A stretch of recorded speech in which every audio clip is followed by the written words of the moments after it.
Yeah, well then, good morning, everyone, and I hope you all slept well. Welcome to today's online conference of the Limbo Collective. We have an exciting webinar ahead and with very interesting presentations from our experts. Anyone who would like to contribute to the discussion or want to say something at the end of the conference is welcome to join by clicking the hand raise button. Depending on time resources, we will take up the questions directly after the presentations or afterwards, as I said already, during the discussion. My colleague Peter Puskás and I will be your hosts throughout the conference today. Peter Puskás, who is a CEO of Puskás International Artist Management and Consultancy, and who is involved in the edition of the works of the persecuted composer Hans Winterberg, is also a board member of Limbo Collective. I am a concert pianist, co-founder of Limbo Collective, as well as cultural manager and piano teacher.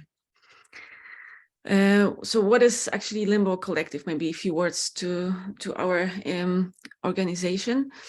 Limbo Collective was initiated in 2016, and it stands for Lifting Immortal Music Beyond Oblivion. We founded this collective to promote the works of forgotten and persecuted composers, to look and to offer international partnerships and cooperations within this field.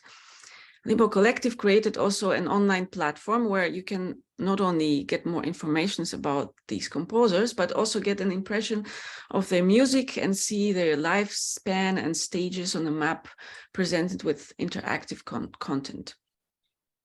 So over the years, after various projects and concerts that we organized, among others at the Musikverein in Wien, in Poland, Museum in Warsaw, or Manchester Royal Northern College of Music, and especially after the pandemic, we decided to stand up also for the freelance musicians because they had to work under very difficult conditions during the pandemic. The Limbo Conference is part of a series of events taking part in 2022 that aim, of course, to support freelance artists and promote the music of forgotten and persecuted composers at the same time. These two seemingly distant topics have already been successfully combined this year in concerts in Norway and Poland. So we hope you will enjoy our conference program. So let us combine our forces to make a change. And I'm very excited to listen to our first expert, Anna Karpińska, who will speak as a first today. Well, maybe a few words also to Anna. Anna is a culture researcher, PhD student at SWPS University in Warsaw, a graduate of postgraduate studies of culture managers at the Warsaw School of Economics, co-worker of the Creative Economy Research Center, researcher and project coordinator. So Anna, please. Good morning, that's for Xiaomi. I'm really glad to have this opportunity to present in such an exclusive group. But at the beginning, I must apologize for how my voice sounds because I'm a bit sick today. But I hope you will forgive me that. And well, to not lose too much time, I will present because I have a presentation for today. So I hope you see it. Oh, come on. I have some kind of problem with maximizing this. Okay. Do you see my presentation? Yes, that's great. Thank you. So I will be speaking about the socioeconomic situation of artists in Poland. And that's mostly because me and my supervisor, Professor Drota Ilchuk, are involved in research about the labor market of artists in Poland since 2012 till now. And I would like to show you the findings that we had through this time and what we have done. So our research, our interest in topic of labor markets that starts at, as I said, in 2012, because that's when in Poland the artist strikes happened. So here you see Zbigniew Libera holding a page with a quote, "I'm an artist, but that doesn't mean that I'm work for free." And that was something that came to our minds, that we probably don't know actually how the socioeconomic situation of artists looks like. So we should, as a researcher, it's our need to check it. So we actually started in 2012 our first research called Labor Market of Artists in Poland, and our findings wasn't actually positive. If I can somehow sum up it with only one sentence, it will be that the situation of artists is far from good, because this market is highly deregulated. So there are no regulation that helps artists to function at the labor market, and their revenues, their salaries, are uncertain. They are really irregular, because the work is not regular. For lots of artists, there are times that they have something to do, that they can work, and there are also times that they need to wait for other contracts, for next contracts. So there is no way for them to work like full job in an artistic professions. So, but what's interesting, that the revenues may reach very high levels sometimes. Of course, we are talking about stars, but actually it's really hard to gain this star level. Even Zbigniew Libera, he is really well known also around the world, for example, for his Auschwitz Lego, but he claimed that he's not able to earn as much that he could live freely without hesitation. So sorry. So the success is hard to get and to achieve, and the stability of a labor is really hard to get, which lead us to the statement that the social security, which is something that gives you the feel of security and stabilization, for example, medical insurance, pension schemes and stuff like that, are reserved only for rich artists. There are lots of artists who cannot pay their social security by themselves. As it comes to the income of artists, they are very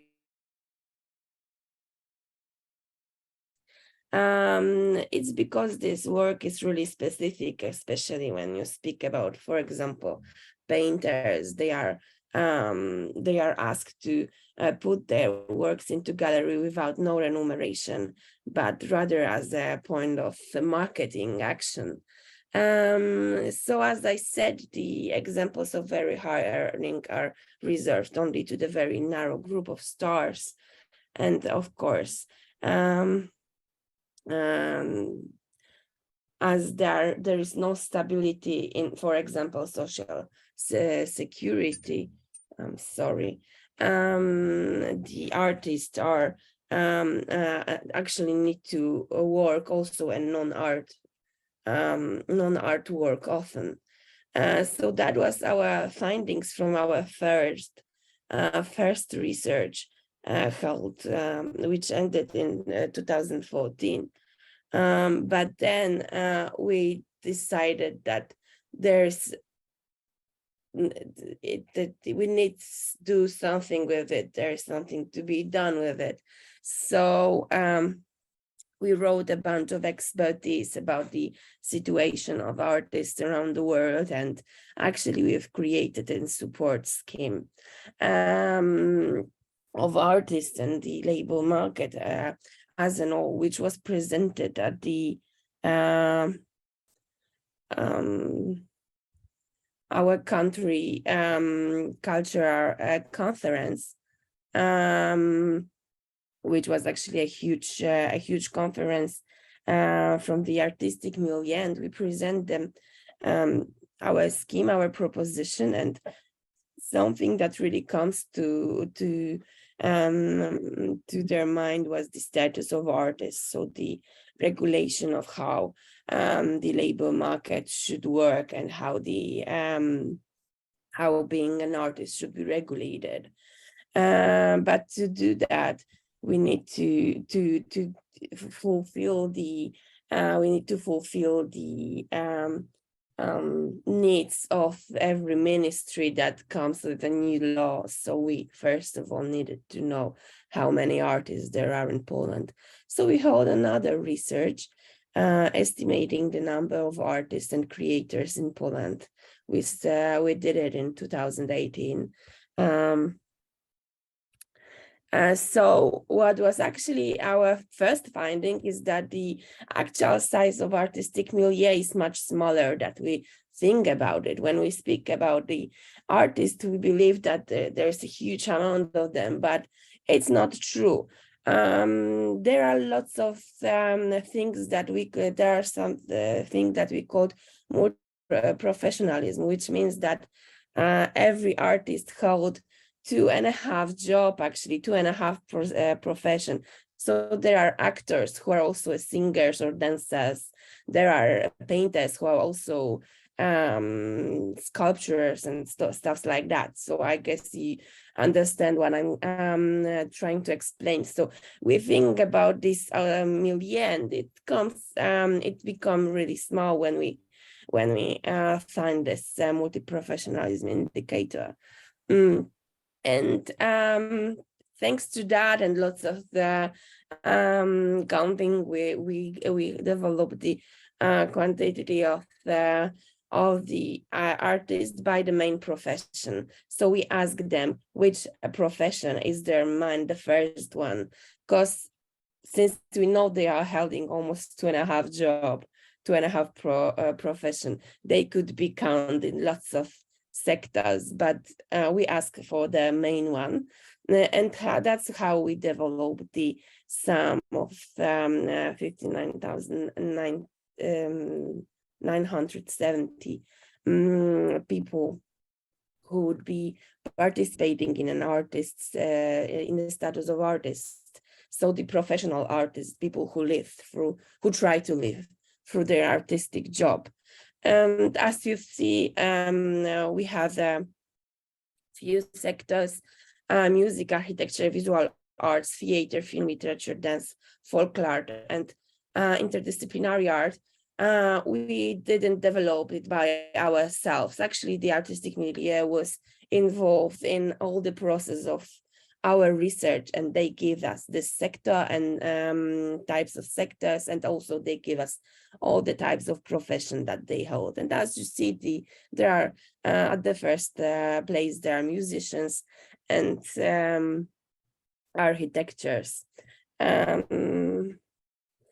And also, while trying to count them, we did a huge CAVI research, asking lots of questions about their socioeconomic situation.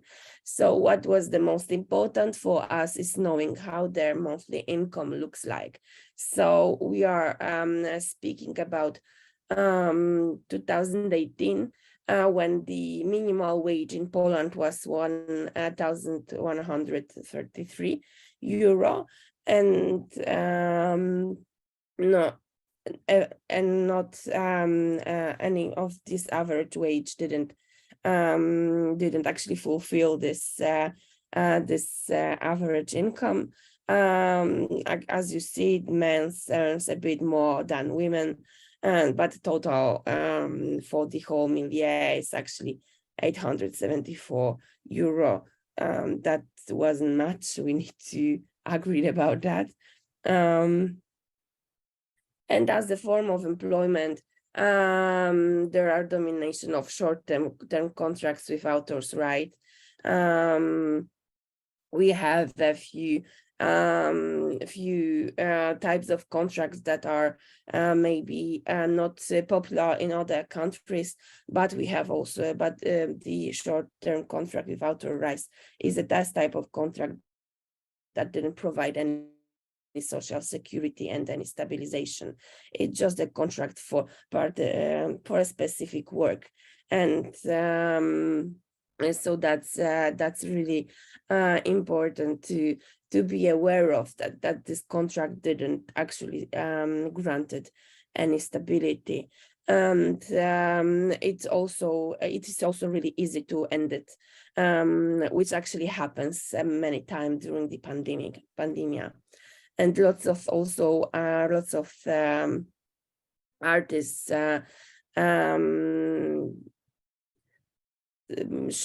told us that they work without a contract, so they actually show us that the situation is quite even worse that we think.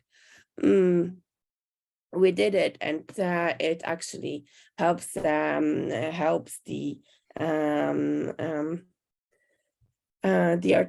artistic milieu to create the draft of the Act on the Status of Professional Artists. Actually, I believe that it changed name to the Act of a Professional Artist, so they miss the word status, but actually what's the problem is that through all these years, through all the pandemic, it's still not being introduced to life. It's just still waiting for some legal acceptations, and we're still working on bringing this topic to the wider public. During the pandemic, me and Professor Liczuk, we also conduct the research about the theater artists in the times of COVID-19.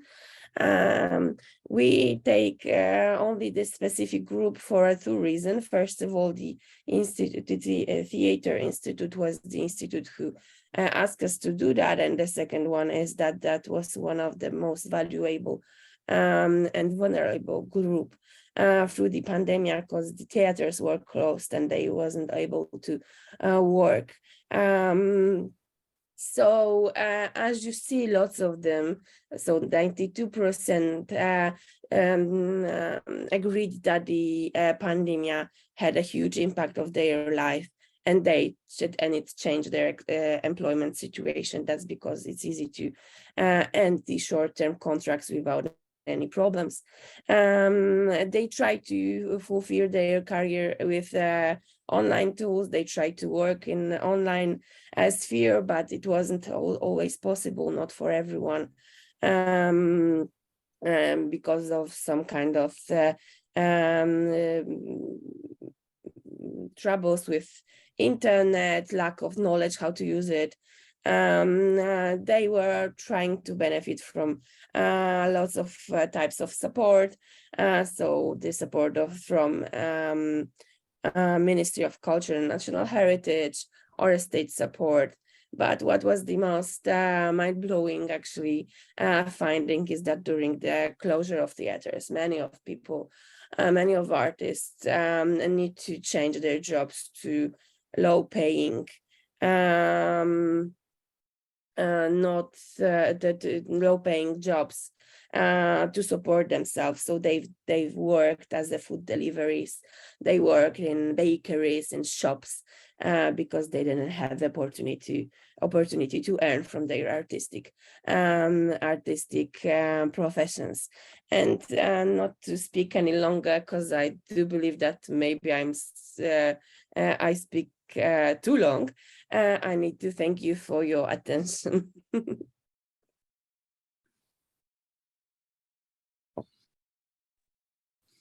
Thank you, Anna. You are perfectly on time, 1 minute before even. It's very nice to listen such a founded informations about the situation of the artists in Poland, which unfortunately is not very positive and not very. It's not. Yeah. Not to be honest, actually, after the pandemic, it starts getting a bit better, but we didn't have any new research about that. We are now starting the huge project about the music sector, so we will have a few information about the situation in music sector now, but we still need to wait for the outcomes of this research. So that's why I needed to stop the pandemic. Okay, perfect. Just one question. Is anybody keen to ask a question to this nice part of our conference? Please. I have just to understand the numbers better. You counted 60,000 people in this sector, as you say. Just out of curiosity, do you have comparative numbers to other sectors? Unfortunately, no. Our biggest dream is having such numbers for the creative sectors as a whole, because that's what my research center is the most interesting in. But unfortunately, the amount of work to do that, the amount of data to collect, to compare between each other, because as you understand, it's not as easy as it seems. There is no government institution that you call and ask, okay, so how many artists are there? You need to compare lots of database from lots of organizations. So it's really hard, it's really time consuming, and unfortunately also money consuming.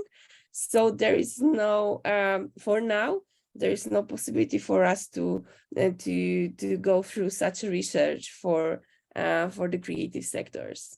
And I assume you also don't have any numbers about the economic output of this group. Unfortunately, no. We didn't. This could be, of course, interesting for future conversations also with government. If you can take a look, it's a relatively small group, but this is what they achieve in economic terms. Mm-hmm. Unfortunately, we didn't have the proper numbers, but of course, there is lots of to be told about the impact of artists and their and the impact of artistic freedoms, artist education, the culture capitals and stuff like that could be shown as the motivator. But yes, we are lacking the exact economic output that we could show as the indicator which will help get through with our act. Yeah. Thank you. Is there any PDF or some information that you could eventually send us, or so that we can go through it also afterwards, after the conference? Because of course 20 minutes is not enough to deep in this subject. So is it possible? Actually, the hugest problem is the language barrier, because as it's really into the Polish artistic milieu, we never translated into English, which is actually sad thing to say, because lots of people ask about that, since it's not a common thing to do, to estimate the number of artists in the country. But for now, we don't have the translation. We have only the Polish version, but I can of course put it in the chat. If anyone would try to understand it, it will be great. That would be great. Thank you very much. Thank you, Anna. Thank you. I think we should continue. Shall I? I would love to introduce now Kirsten Peters, with whom I had the pleasure to work as well. Kirsten is an expert on winning career paths of musicians, basically, with 3 degrees under her belt. Violin, cultural management, and systemic coaching, and many years of professional experience in all 3 fields. She now concentrates on supporting professional musicians, make their life successful and satisfying. Kirsten, please. Yeah, hello everybody. Greetings from the sunny Berlin, very cold today here. Yes, I'm not very experienced in free speech in English, and so I decided just to write down what I want to say today. I hope you don't mind, but I think then it will be shorter because I'm not struggling for finding the right words. Yeah, as Katharina said, thank you very much for your invitation to be here, because I think it's a very diverse and high-profile group of guests. I'm very pleased to be able to say a few words about my work today, and it's dedicated to support many exciting musicians. When I left school, I had the idea that at the end of my studies I would occupy a place in a violin section of as good an orchestra as possible and pursue a well-paid and fulfilling job there. From the fact that I'm invited here today, you can perhaps already deduce that things turned out somewhat differently. Today, 30 years later, I can look back on a rather winding career with various ups and downs. I now work as a business and life coach for professional musicians, and as a teacher at several German music colleges. I call myself an expert on winding career paths, and fortunately I can say that although I sometimes wonder what I have become, I am quite happy with it. So, I started as a violinist. Later I studied cultural management and also completed coaching education. In the course of my life, I have worked both on and off stage and have been a violin teacher. You could call that a 360-degree wealth of experience from the music business. And that's probably why Kajetan invited me here today to talk to you about the challenges freelance musicians have to face and the issues I encounter in my work with them. And of course, I work mainly in German and here in Germany in Berlin. And so this is my German and personal view of the things. Mostly we deal with 3 topics. I call it the self-management 3-tone: self-marketing, self-organization, and mindset. The first point includes networking, visibility, and advertising. The second is project management, productivity, and finance. And the third is personal development and growth on human and artistic level. The entrance door to coaching is usually one of the first two fields, but the most important, in my view, however, is the third one: the mindset, the artistic identity.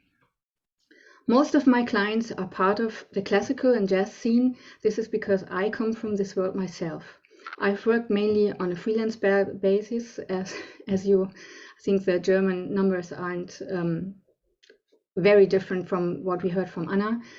So I worked mainly on freelance short-term contracts in orchestra. I worked as a chamber musician and at a music school here in Berlin. Later, I was employed in the management of a large German radio orchestra, also with a well-known concert management agency, and until 3 years ago as a program editor for the Berlin Philharmonic. With this diverse concert programs I've been editing of this fantastic orchestra, I have also been able to acquire a little more music history than a violinist usually have, which perhaps also qualifies me a little for this today event. I met Katharina and the Limbo Collective about a year ago, and I'm thrilled about their commitment and the special idea of lumping freelance musicians and the work of forgotten or forbidden composers together to improve the perception and the appreciation of these two groups of people. As a coach, I am interested in various questions. What factors contribute to some composers being forgotten and others not? What does it do to musicians when life gets out of joint due to external influences and work is no longer possible, as we all experienced? And this is, of course, more my daily work. What challenges do musicians have to deal with if they want to lead an economically sufficient and contentiously satisfying professional life outside of organizations and institutions?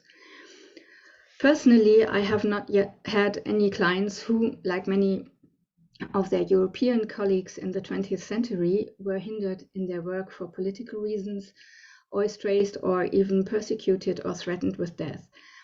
Which unfortunately doesn't mean anything because I'm living in a very small bubble, as I said.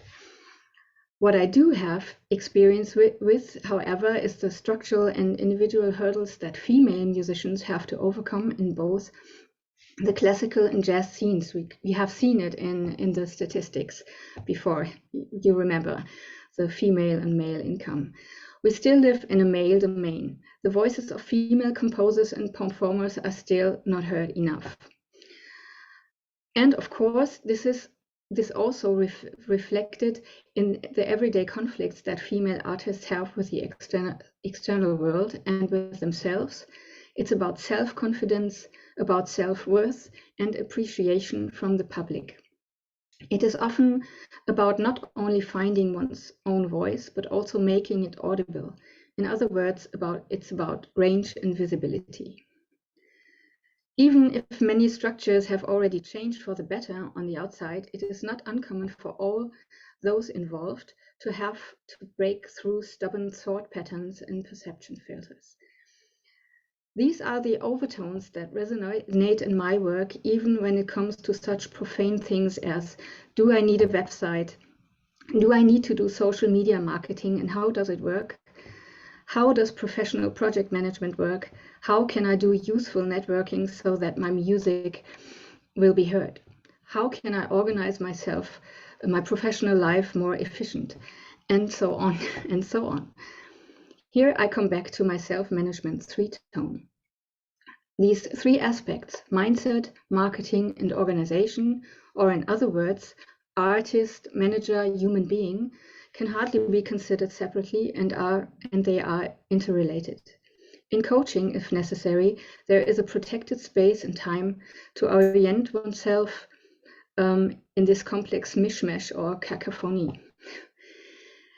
In the course of my work at music colleges, I often notice that many students are not aware that after completing their education, they will most likely have to position themselves in the music market as freelancers.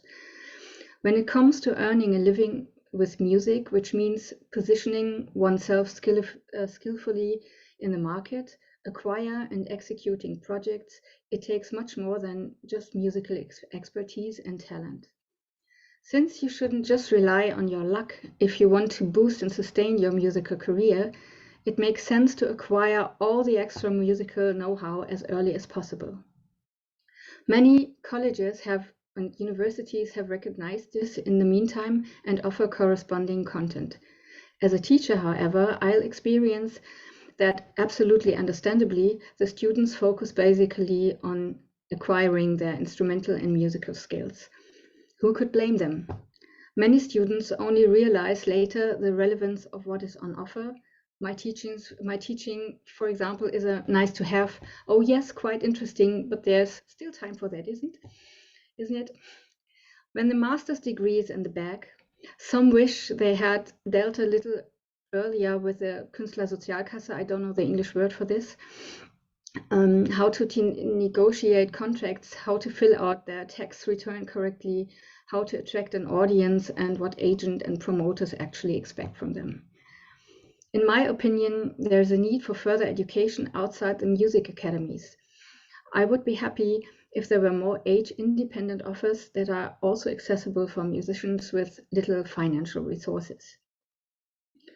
A few years later, many freelance musicians find themselves juggling countless projects. Projects of the heart, projects that bring in money, teaching, and many more. They travel across the countries or even from continent to continent for their concerts. And on top of that, there is their family, which also needs to be taken care of. Some musicians lose touch with their why, the reasons why they started out as musicians in the first place. They lose their sense of purpose, or even worse, they slip into burnout. And again, a few years later, freelance musicians ask themselves with what and with whom they want to spend their late professional years. Maybe they want to work less or differently. Maybe opportunities are over or doors are closed for good, and yet there is still something inside them which wants to be brought into the world. This requires a strong willingness to keep learning and to keep reinventing oneself. But not every musician has entrepreneurial genes. Many are introverted. Most of them would rather devote themselves exclusively to their art. Given the high-level performance, isn't it almost outrageous to expect that from our artists? How many tender souls struggle with their self-management and lose a lot of life energy doing things they are neither comfortable with nor enjoy them. And they probably don't do them very well either for that reason. The age-related phases of a professional career are usually predictable and you can be prepared for them. But what happens when a crisis which no one could foresee hits us? We have just experienced the devastating effects the pandemic has had on artists' biographies. Anna told us about it. And it's not yet over. Together with the consequences of the war, musicians will be exposed to distribution struggles more than ever. Quite a few have given up their careers and moved into professional fields with a little more security as far as they were able to. Others have overcome the most difficult times, and unfortunately hard times might be still ahead of them. But I have also seen some fascinating and impressive examples of true resilience. People who have managed to make their way through these shocks with a lot of perseverance and, above all, imagination. We can therefore conclude, musicians who want to or have to work as freelancers should qualify themselves to be the eierlegende Wollmilchsau, which we say in Germany. This is an animal which can produce eggs, wool, and milk, and little pigs all at once. They should not only be outstanding, creative, distinctive artists, but also be able to market themselves in a contemporary way and organize their everyday life in the best possible way. They should also be able to deal confidently with financial uncertainty, not be afraid of competition, and of course put aside enough money for old age in good time. So for me, it is clear, freelance musicians belong to not only to the group of the talented, but also to the brave and the courageous. I wish that there was much more support and appreciation for the definitely system-relevant work which art and music means for us all, in our society and of course in politics. Yeah, thank you for listening. My readout. Thank you very much, Kirsten. So we basically noticed that we are having a problem here. Maybe in the next speech, maybe next our next distinguished guest, Magdalena Ziomek, can give us at least a solution to this problem. It's my personally favorite idea to try to organize ourselves out of the civil society, to not to wait for governments to do that for us. But before Magda starts, maybe any question to Kirsten? Is there anybody who wants to ask something? Oh, okay. Well, once more, thank you very much. You're Magda? welcome.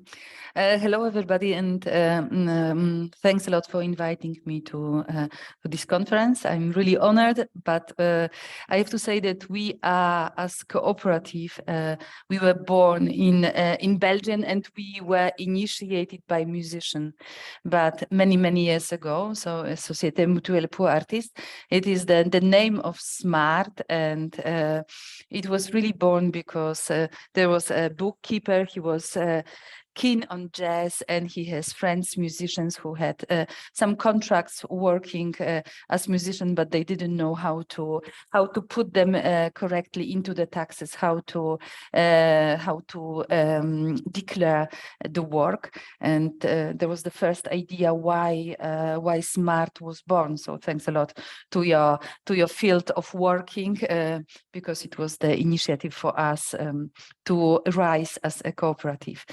And I prepared the presentation, but I don't know if you want to see it. I can share my screen, and I will just run very quickly through the slides, just to explain a bit what is the idea and what are the added value. And also, like, trying to explain that SMART in Germany is the cooperative which was born in artistic field, but very fast we recognize the systematic problem of all slashers or freelancers working in the not only artists. Of course, artists are very vulnerable group, but as we've seen in the pandemic, for the most of the people who are not employed, the crisis comes really very sudden and unexpected, and crush the lives of the people and bring them into the dangers. So in Germany, our cooperative was made and done for the artists, but 2 years later we opened the status and we allow all other people to join us, and we have currently 800 members in Germany, and 250 are currently employed in the cooperative. So now the short presentation, and I will go. I will not start from this. I will start from the first slide. I'm sorry. So what we are doing, SMART is the cooperative of the freelancer who is combining the security of employment with the freedom of self-employment. And we were recognized this year by the municipality of Berlin, and we won the prize as the best social enterprise in Berlin. So it is not national, it is local, but it's still Berlin, and the recognition of the municipalities for us very important, which give us also the recognition and visibility. As we are quite a new model in Germany. In other countries, there is a very typical movement and very old movement of cooperative, not only dedicated to the market of real estate or to the agriculture. I can give as an example Spain or Italy. where it is very typical for artists to be associated in the cooperative, as they have a special situation on the taxes and the special access to the social security system. In Germany, most of the artists working as a freelancer are connected to Künstlersozialkasse, and probably I do not have to explain to anybody the system of the Künstlersozialkasse. So this made SMART as a cooperative in Germany not a bit obsolete for the artist using the Künstlersozialkasse. So we are working more with the creative sector and with the people working as a producer, working as people of the creative sector, but not being eligible for the Künstlersozialkasse. As SMART is very great and nice idea, but it is not as great and as good idea as Künstlersozialkasse. But what do we do? We develop a model which is allowing the people to join the cooperative and change their status from the freelancer to the employee of the cooperative. And the clue about the situation, that they are not only changing the status, but they are also joining the shared company, which they are co-own and which they co-decide. So it makes and they share the cost of the running the cooperative. We do invoice in the name of our members, and then the members have the budget which they are allowed inside of the cooperative to convert into employment inside of the cooperative. And why is it interesting? Because it brings really a quietness, and because it brings a very constant situation, because based on the average calculation of the incomes of the members, we are able to generate long-term stable employment. And as we are big cooperative and as we are not depending on the single payments, we can also advance the payments for the members. And being a big group of diverse income and of diverse liquidity, we are able to, because we are based on the solidarity principles, we are able to offer the stability for the individuals inside of the cooperative. So some parts of our members are having money in advance of the project. They are paid in the first month or in the first day of the work, and they are paid for 1 year. The other have to wait 1 year for the payment, but as an employee of the cooperative, they all get money as normal employed people on the 28th of the month. In general, we have 8 cooperatives all around Europe. And the aim of the cooperative is to get the access for the freelancer to the first social security system and build the security systems and protection for the freelancers. In special countries, they are the special needs of the freelancers, which are completely different. There is a different need in Belgium for the people to use the SMART cooperative, and there is different need for German members to join our cooperative. So, for example, here in Germany, what we can offer, this is the with SMART you can avoid the administrative hassles, and you don't even have to register yourself as a self-employed person, because joining the SMART cooperative, it can be in very early stadium, and you can get just the employment, and you can get your freelance activities being the part of the cooperative. And SMART is responsible as an employer, not only for invoicing the client, but also, of course, for the debt collection, and from inside side to employ and put all the payments on pension fund, health insurance to the authorities. We are taking care about being the invoices correct, and as I already sending the reminders and taking care about all the administrative hassles. With us, the members are not waiting for the payment, because as we are working based on the confirmed ordered form, not on the payments, the members of the cooperative, they don't wait for the payment of the clients to be done.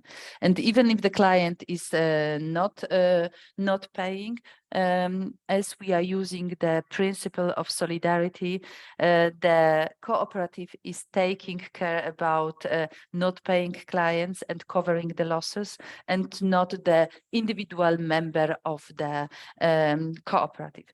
This allows us, of course, also to advance all the salaries and all the payments inside the cooperative. Many of the members of our cooperative are foreigners coming from different countries in the Europe. Berlin is very multinational, so the 50% of our members are not German citizens. And coming from the Europe, it's quite okay, because you will find the access to the public health insurance. But if you are coming from the third countries and starting work as a freelancer in Germany, you will not have access to the public health insurance. Through the employment in our cooperative, you will get, so people are getting the access to the public health insurance, which is in Germany the best system, and it is also the solidarity system protecting us in the best ways. But of course, for the freelancer, it's also quite expensive if you're not in the Künstler Sozialkasse. So also there is the financial benefit of joining the cooperative and paying less for the health insurance. With us, people has also the access to the unemployment insurance. So after 1 year of working with the cooperative, if there is no contracts, if the situation of the member is getting a bit critical, they can always use the unemployment benefit and have a bit time to reorganize themselves. So how do we do it? It's like triangle relation. The member is sending in the name of the Smart the order forms. The client is confirming the order forms, and starting from this confirmation, the contract is validated, and this different contract can build the budget of the member, because for, as I already said, for Smart, it is the confirmation of the future or current work enough to start the employment and to work together with the cooperative. How much does it cost? As a cooperative, we are quite cheap. So it is, of course, the cooperative, the system is built like this, that you have to be the member of the cooperative to be able to use the services of the cooperative. And the aim of the cooperative is to serve the members and to offer the services to the members. So being the member of the cooperative means also being the co-owner of very democratic structure, because the biggest power in the cooperative is the General Assembly of all members, and every member has only one voice, and the General Assembly is deciding about all the most important things in the cooperative. The payment of €50 is the cost of the share, and is one-time payment.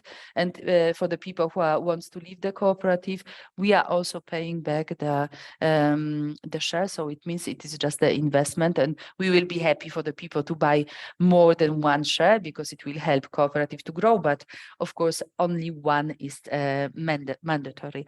What we also charge And this is how we are able to pay for the mutualized team who is taking care about the members and working in the administration. We are taking 9% of the every contract which is done with us. Not every contract, not every order, not every work has to be done with Smart. The member is deciding always very individually which parts of his job, if everything, we will be happy. If the part, it's also okay, will be done together with our cooperative. And only on this part of the work, we are charging the 9%. And what are also the cost of the members? They are the cost of the employment if the person decided to be employment. We are working with the individual person, but we are also working with collectives who have the project or who apply for the funding, like a group of the dancers who has to invoice the international client. These are also like typical activities of Smart Cooperative. And how do we calculate it? It is really interesting situation, because based on the prognosis and based, of course, of the trust and based of the confirmed order forms confirmed by the client, we are able to look a bit in the future. I'm really sorry, I forgot to switch off the telephone. I will do it now. We are able to look into the future and check the future contracts. And as you see here, there will be translation, language classes, and project management in the next 3 or 4 months. This will be the money coming into the budget of individual person. Then we take 9% of the fee for all the administration and for the work of our advisors. And then in this way, the budget of a singular member will appear. And in this budget, you can see the employment which can be used for the next 5 months, and even so there is the budget which is used from the money of the members which are used. They are the cost of the social security and taxes and all social contributions. So the person is having the monthly salary of 500 euro, and there is the remaining amount of 850 euro, which can be used for the employment in the 6 months, or which can be used to reimburse the professional cost, like travel cost or hotel cost, or things connected with your professional occupation. So this is the situation. What are the other benefits? The other benefits is, of course, that we are like not only here in Germany, we are in 8 other countries. So this gives us a huge, a very good situation in the invoicing in other countries, working internationally, knowing very well the situation of invoicing, but also like a situation of delegation, of sending the people to work in another countries, and about all the obligation and all the situation. Like, for example, in Spain and Italy, working as an artist on the stage, it is always complicated about the risk management, labor risk management. You have to always have the A1 forms. So, and this is easy with Smart, and we know why and in which countries it is necessary. So the members of us do not have any bad surprises. And of course, it is not only on the European level, but it is also of national level. We are 800 people, and we exchange regularly our knowledge. We make the professionalization workshop, and we work together. We are building the bigger groups to get bigger contracts. So this is how do we have more added value of our network and of being a cooperative of freelancer. And of course, it is also interesting in our times to have a vehicle of the cooperative, of the shared company, where we share the risk, but also the benefit of working together. So this is the situation of us. This is our crazy team. We are based in Berlin with our offices. It was our General Assembly, so we look a bit happy as we had really almost 200 people coming to our General Assembly. We have our members performing because we have still like the 40% of our team, of our members are people connected to creative culture and creative sector. So we were able in the General Assembly not only to talk about the numbers and make the decision, but also to have some culture presentation of our members. And then I would like to stop sharing my screen. I don't know how to do it right now. So this is the end of my this is the end of my presentation. And as I said, the cooperative movement for the artists is in German not so typical, as we have the protection of Künstlersozialkasse. But if we are looking to the other countries like Italy, when you have Doc Servizi, very old cooperative working only with musicians, or Smart Italy working with the people from the theater, the cooperative form of working together for the artists will be very typical step toward protecting each other and building the groups of self-help. This was my presentation. So if you have any question, I would be happy to answer. We have every week info session online. You can register on our website. This was a bit short because I know that you are just international group and not every aspect of German life are interesting for you. And of course, for the German public, not every aspect of Smart Cooperative is interesting, as we are touching more the border sphere of art and not the heart of the field, not the artists themselves.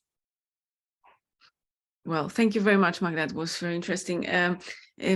Could you please tell us which 8 countries you are in, like the branches, office branches?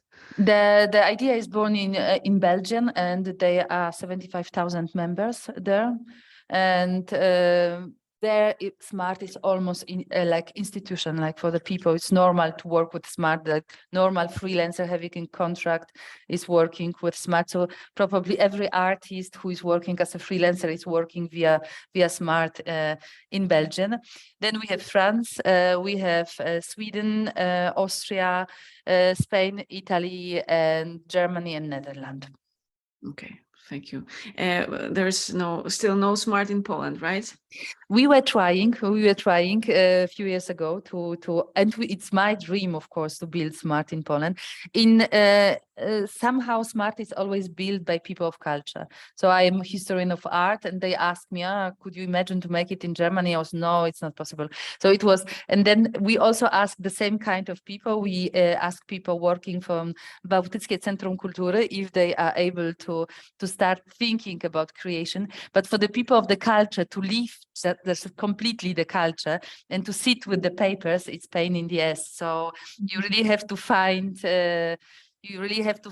artists who wants to stop being artists and to want to start to be a kind of the bookkeeper, yeah. Because what the people to say to me, you were art historian and now you are just creative bookkeeper. I say yes, it is my fate. Yeah. So this is a kind of situation, but I can imagine that they are also among artists. They are people of like culture, not who wants to administrate culture, who wants to build the structure. So now it will be maybe interesting time for rethinking of creating a Smart in Poland. yeah, I believe it could be also a nice connection to you, Anna. Maybe Of course. some data and statistics that you can exchange. Well, thank you once more. And now I would like to introduce Sanni Kohilainen from Finnish Musicians Union. Thank you, Sanni, that you overtook the situation. Yeah, on a short notice, Sanni is with us today. Yeah, well, Sanni is head of communications of the Finnish Musicians Union, live music venue G Live Lab, Helsinki and Radio Helsinki. She's also vice chair of executive committee of Free Muse committee. I'm sorry. Having a background in ethnomusicology, sociology, and gender studies, Sanni is passionate about music, freedom of expression, and equality of the industry. So please, Sanni, tell us a bit about the Finnish Musicians Union. Thank you so much, and thanks for having us here today. I'm happy to join you, and it's been interesting to follow these previous talks because it looks like, of course, the issues and situations of the freelancers are pretty similar in each country. So it's great to see that we talk about them in here today as well. And I'm Sanni Kohilainen. I'm head of communications at the union, and I have to try to be brief because the issues and topics and what the Musicians Union is doing about the freelancers situation, of course, is a very wide topic. But I was thinking to just share with you like the current topics that we're working on at the moment. And as you also mentioned in your introduction, I'm also vice president of Free Muse, working on the freedom of expression of the artists internationally. So I'm very happy to know that you have also these topics in your program today. I will try to share my screen, my presentation, and please ask and cut me and whenever you feel like doing that. Just briefly about the Finnish Musicians Union. We are 105 years old trade organization for professional music performers. So even though our name says musicians, we also represent artists and technicians.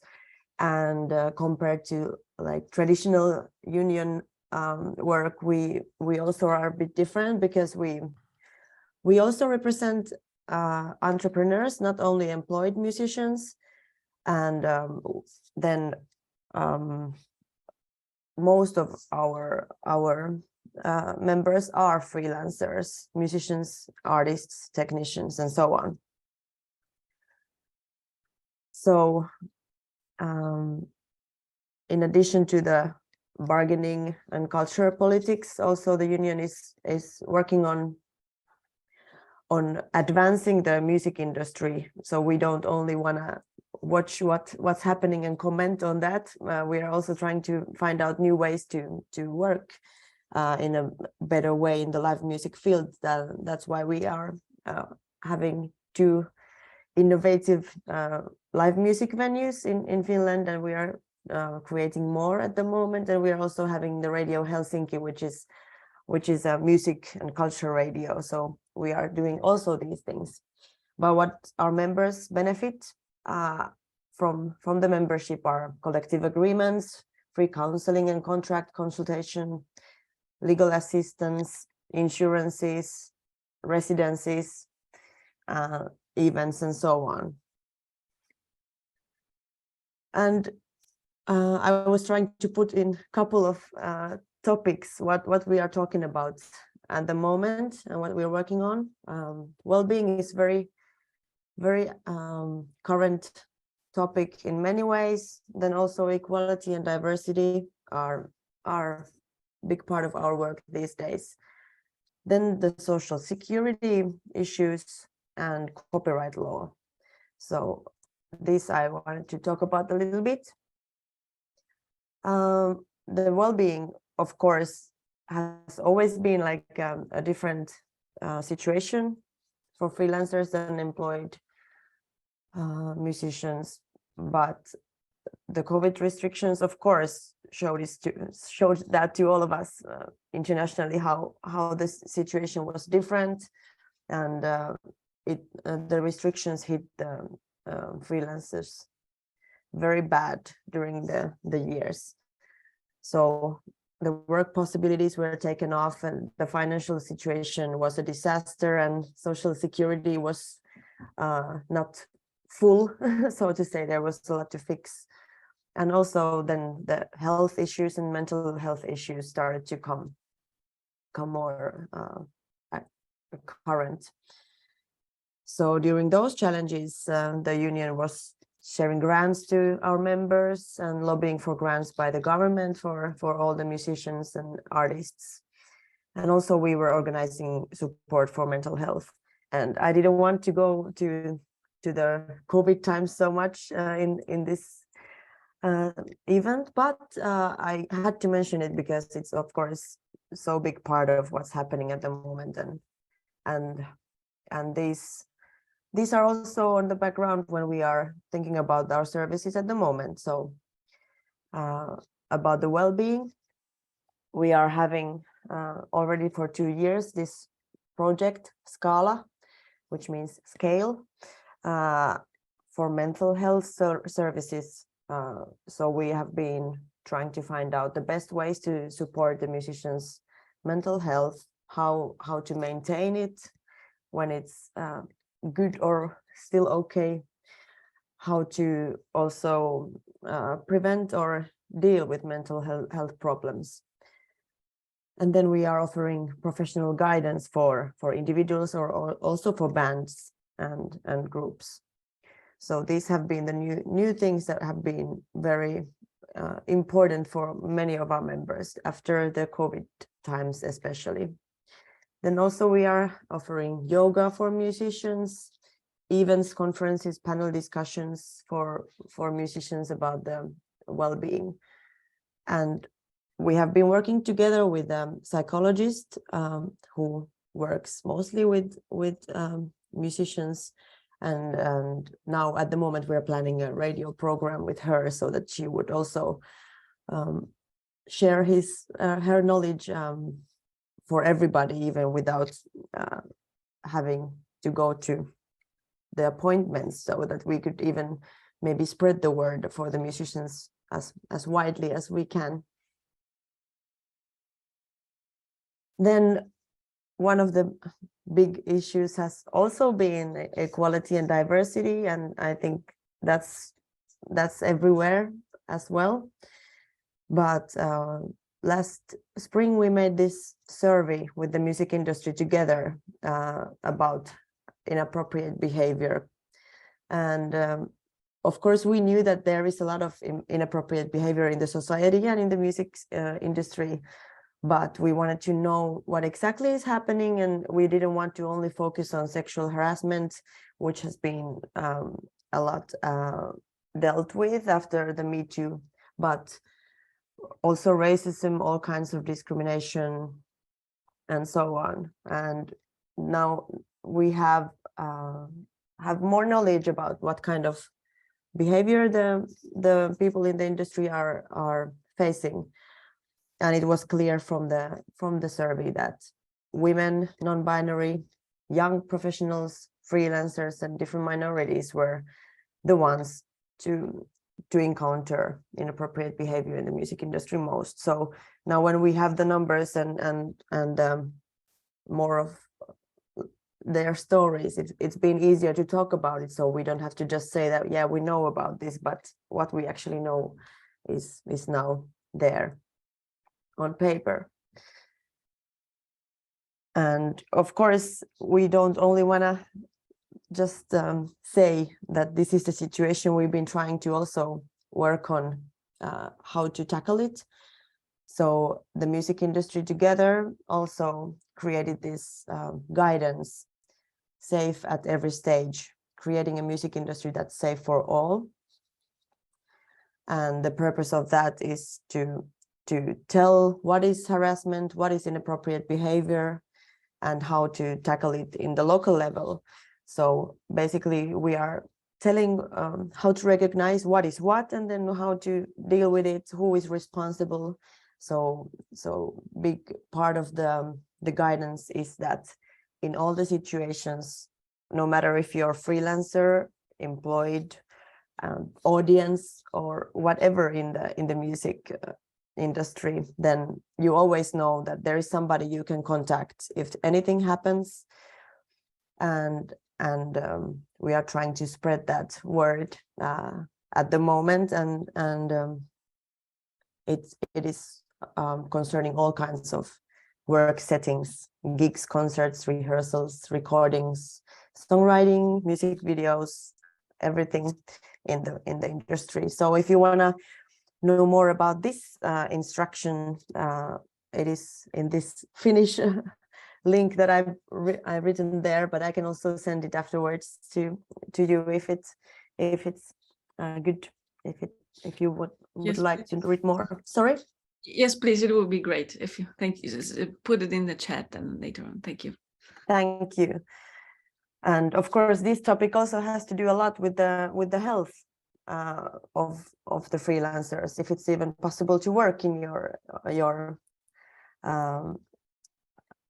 industry when you face these kind of things. And we don't also want to be an industry that for the young people looks like something not interesting because of these kind of things. So we are really trying to work on that.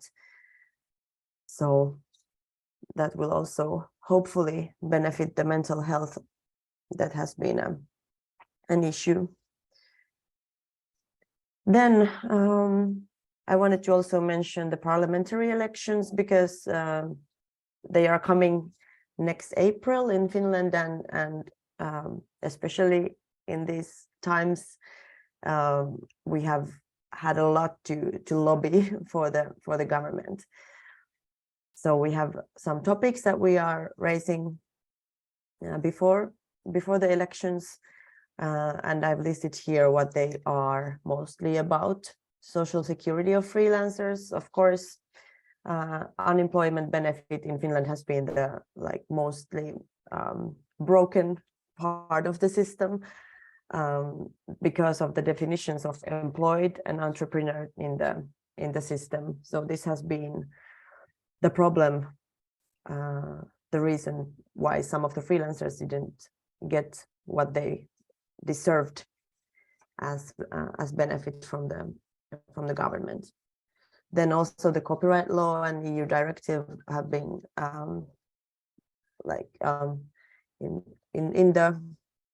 in the core of our work at the moment concerning streaming and remunerations, because also the COVID times were showing that when there's no gigs, then what the musicians should benefit from should be the recordings, but it wasn't working, as we all know, that the streaming doesn't gain any money for the artists and especially the musicians. So this is what we are trying to fix. And also the EU had this decision that entrepreneurs also, when they're working alone as our entrepreneurs, can also have collective agreements. So the union is also trying to make that work in Finland, so that they could also benefit of the collective agreements. Then I also wanted to mention here that because I saw the composer's freedom of expression part in your program, that the union is supporting the freedom of expression of music performers locally and internationally, and for some years we have been having some activities, statements, and different kinds of support for performers. Locally and internationally, we are part of the network and supporting exiled musicians, and we are happy to share this work with the international network of musicians unions. The International Federation is working working on these topics more and more these days, and also the Nordic musicians unions together. And then there are these wide music industry networks through the International Music Council that are also part of this network that we're working with, and also Free Muse that I just mentioned, and the list is long, and I just wanted to mention some of the main collaborators concerning this. I know this was like very short about like many topics, but I wish you got the picture of what the union is doing in here, and I wanted to ask if you have any questions or comments on any of these topics.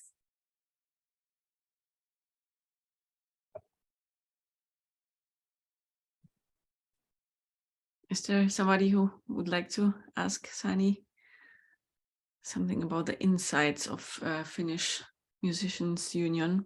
Thank you very much for this interesting speech.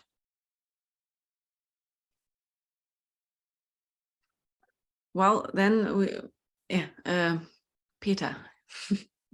Sorry for being late with this. Maybe I overheard it, but can you tell us how many members you represent in total? What's the number? The number today is 3,800, and it's been, even during the COVID, we've been happy to see that it's been growing, and of course the COVID time might be one of the reasons for that, but in general that's a good trend at the moment. Thank you. Thank you. Thank you very much. And let us continue. I would like to introduce Tobias Niederschlag, who is the head of the concert office Gewandhaus Leipzig, and as well co-founder and artistic director of the Gorish International Shostakovich Festival, which has been held annually since 2010. We are very pleased to have you with us on board, Tobias. There is a very interesting initiative that Gewandhaus Leipzig started during the pandemic, and Tobias wanted to tell us about it. Yeah, good morning from Leipzig, everybody, and thank you for the invitation. Katarzyna, that's really wonderful that you are doing this. I only came in a few minutes ago, so I don't know what has been talked already, but I hope that I can give you maybe some ideas and maybe an impulse from what we try to do here in Leipzig during the pandemic. It's a little lecture, no presentation, so you have to, well, just see me, my wonderful office here in Leipzig, but I hope that's fine. Yes, we tried to do something special during the pandemic, which was quite a difficult time for everybody. So we have to look back a little bit into this time.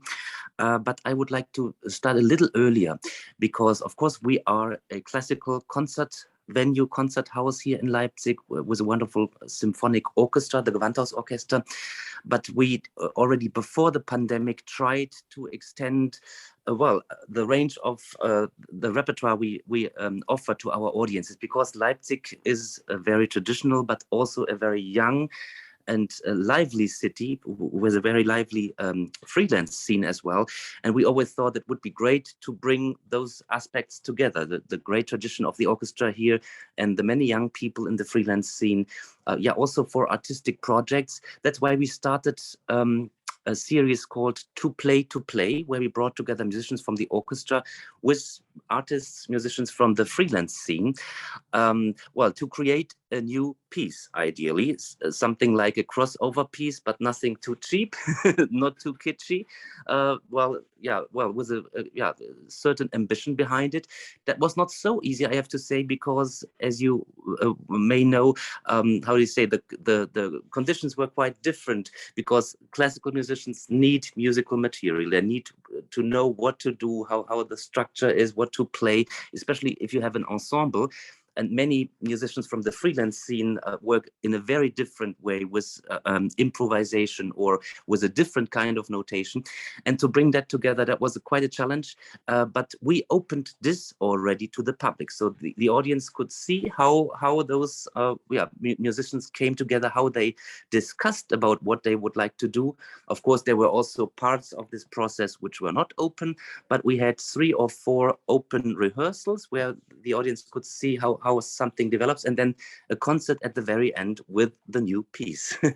That was very interesting, and for us, well, a first time, yeah, to get to know the freelance scene in Leipzig a little more, and actually a very successful series. I mean, is already the rehearsals were usually sold out, not via our marketing channels. It was much more a social media thing. We were very surprised because in the classical field, that's not so common.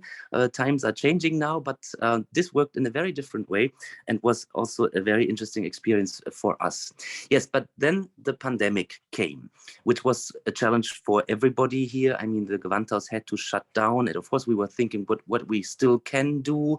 You may have heard that we did, yeah, well, when it was possible again, concerts without audience, just media productions with the distances on stage and all those things. And we also did a lot of CD recordings, which, well, were in the pipeline. I have to say there were fixed release dates already, so we could use that time. But what we also did was to stay present for our audiences, to do little videos from classical ensembles out of the orchestra, filmed in the Gewandhaus in different settings. I mean, that's something probably everybody did, but we thought it would be great to extend this also to musicians and ensembles from the freelance scene in Leipzig. So we did a whole series with a title called Leipzig klingt weiter. Leipzig continues to sound, at least on the screen at home. And so we did something like 10 or 15 videos with classical musicians, but also with different groups from the freelance scene, which gave them a platform, a podium to stay present as well, because of course the finances, the funding for videos like that was also a problem for many artists. So we gave them this platform, and we also showed it on our website, on our channels, so that we could reach quite a big audience. Well, that was during the pandemic, when we couldn't do performances in front of an audience. But when the situation became a little better, and we could start with symphonic concerts again here, we thought, okay, let's continue also with this idea, Leipzig klingt weiter, and the collaboration with the freelance scene, because when we did those little videos, of course, we could only cover very few ensembles. I mean, it's a broad range of freelance artists here, and we thought, okay, let's continue with that also with concerts, performances in front of an audience. And what we did then was that we, of course, did our normal planning. Of course, that has a priority. I hope everybody will understand that. But as there were still a lot of open gaps in the schedule, where the main hall, we have a big hall with 2,000 seats, and the smaller hall with 500 seats was available, we thought, okay, let's offer those dates to ensembles from the freelance scene so that they could do concerts here in our house with their own music. Well, and we offered it for free, no rent for this. We didn't pay a fee, that's the other thing, but the musicians got the income, you know, the ticket sales were completely given to those artists. Well, that's were spots all over the season 21, 22, altogether about 20 concerts, mainly in the smaller hall. Most of them actually sold out with a very different audience, younger audience in our house, which of course was a very nice thing for us as well. So this was really a success story, and we are thinking at the moment of continuing this, or find a way, to continue at least with the collaboration with the artists from the freelance scene. So it was a very positive thing which we could do during the pandemic, maybe a model for other concert houses as well, although we are all aware, I mean, now as the clubs and smaller venues are open again, we don't want to be a kind of rival for them and make problems from that side. But during the time we offered it, most of those little venues were still closed or had financial problems. So I think it was a good thing to offer this to the musicians so that they could be present, that they could have, well, a platform with a lot of recognition and also an income, because the ticket sales went all to the ensembles.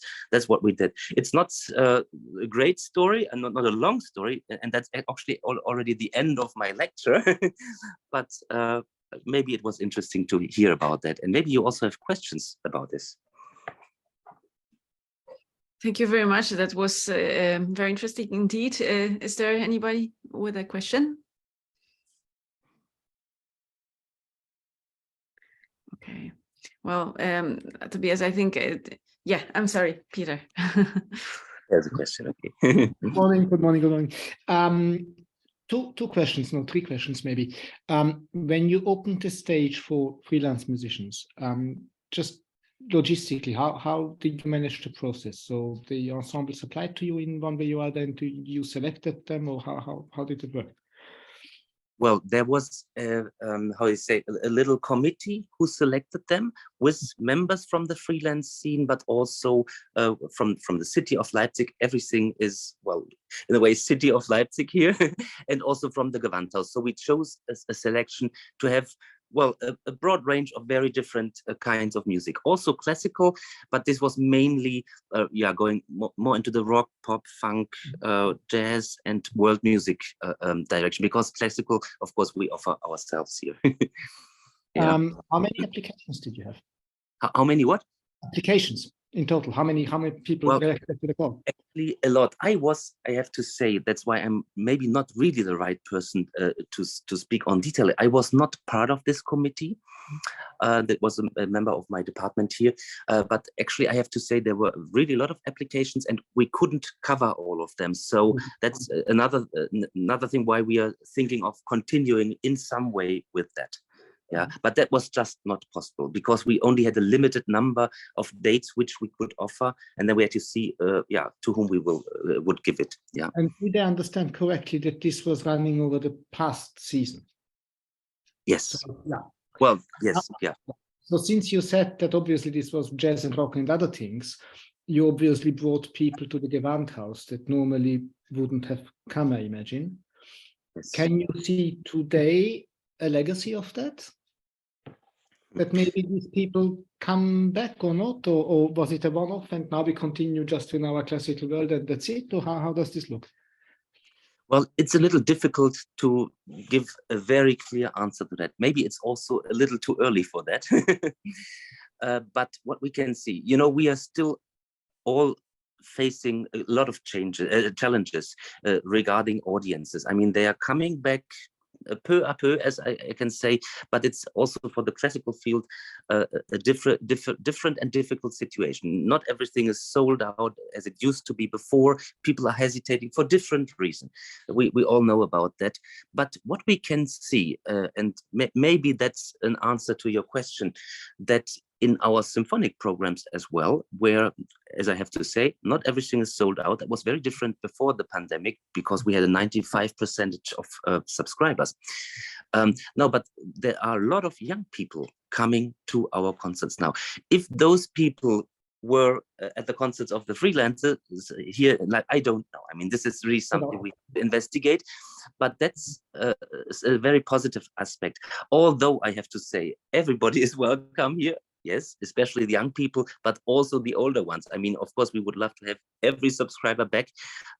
It's a house open to everybody. But yeah, well, you will understand that to have a larger number of young audience in a symphonic program, well, changes a lot. Not at least the resonance. And now you provoked the next question immediately, and that is: do you see a drive, or do you see a reason why there are so many young people coming? What's behind that? Well, I mean, of course, there are different offers also now, as there are tickets available for a cheaper price. That's something, of course, we also started initiatives to work closely with the university here, with the Musikhochschule, the conservatory, and things like that. Well, yeah, that's because of that, but also maybe the reason that there are tickets available at all, because that was, sorry? It's so simple.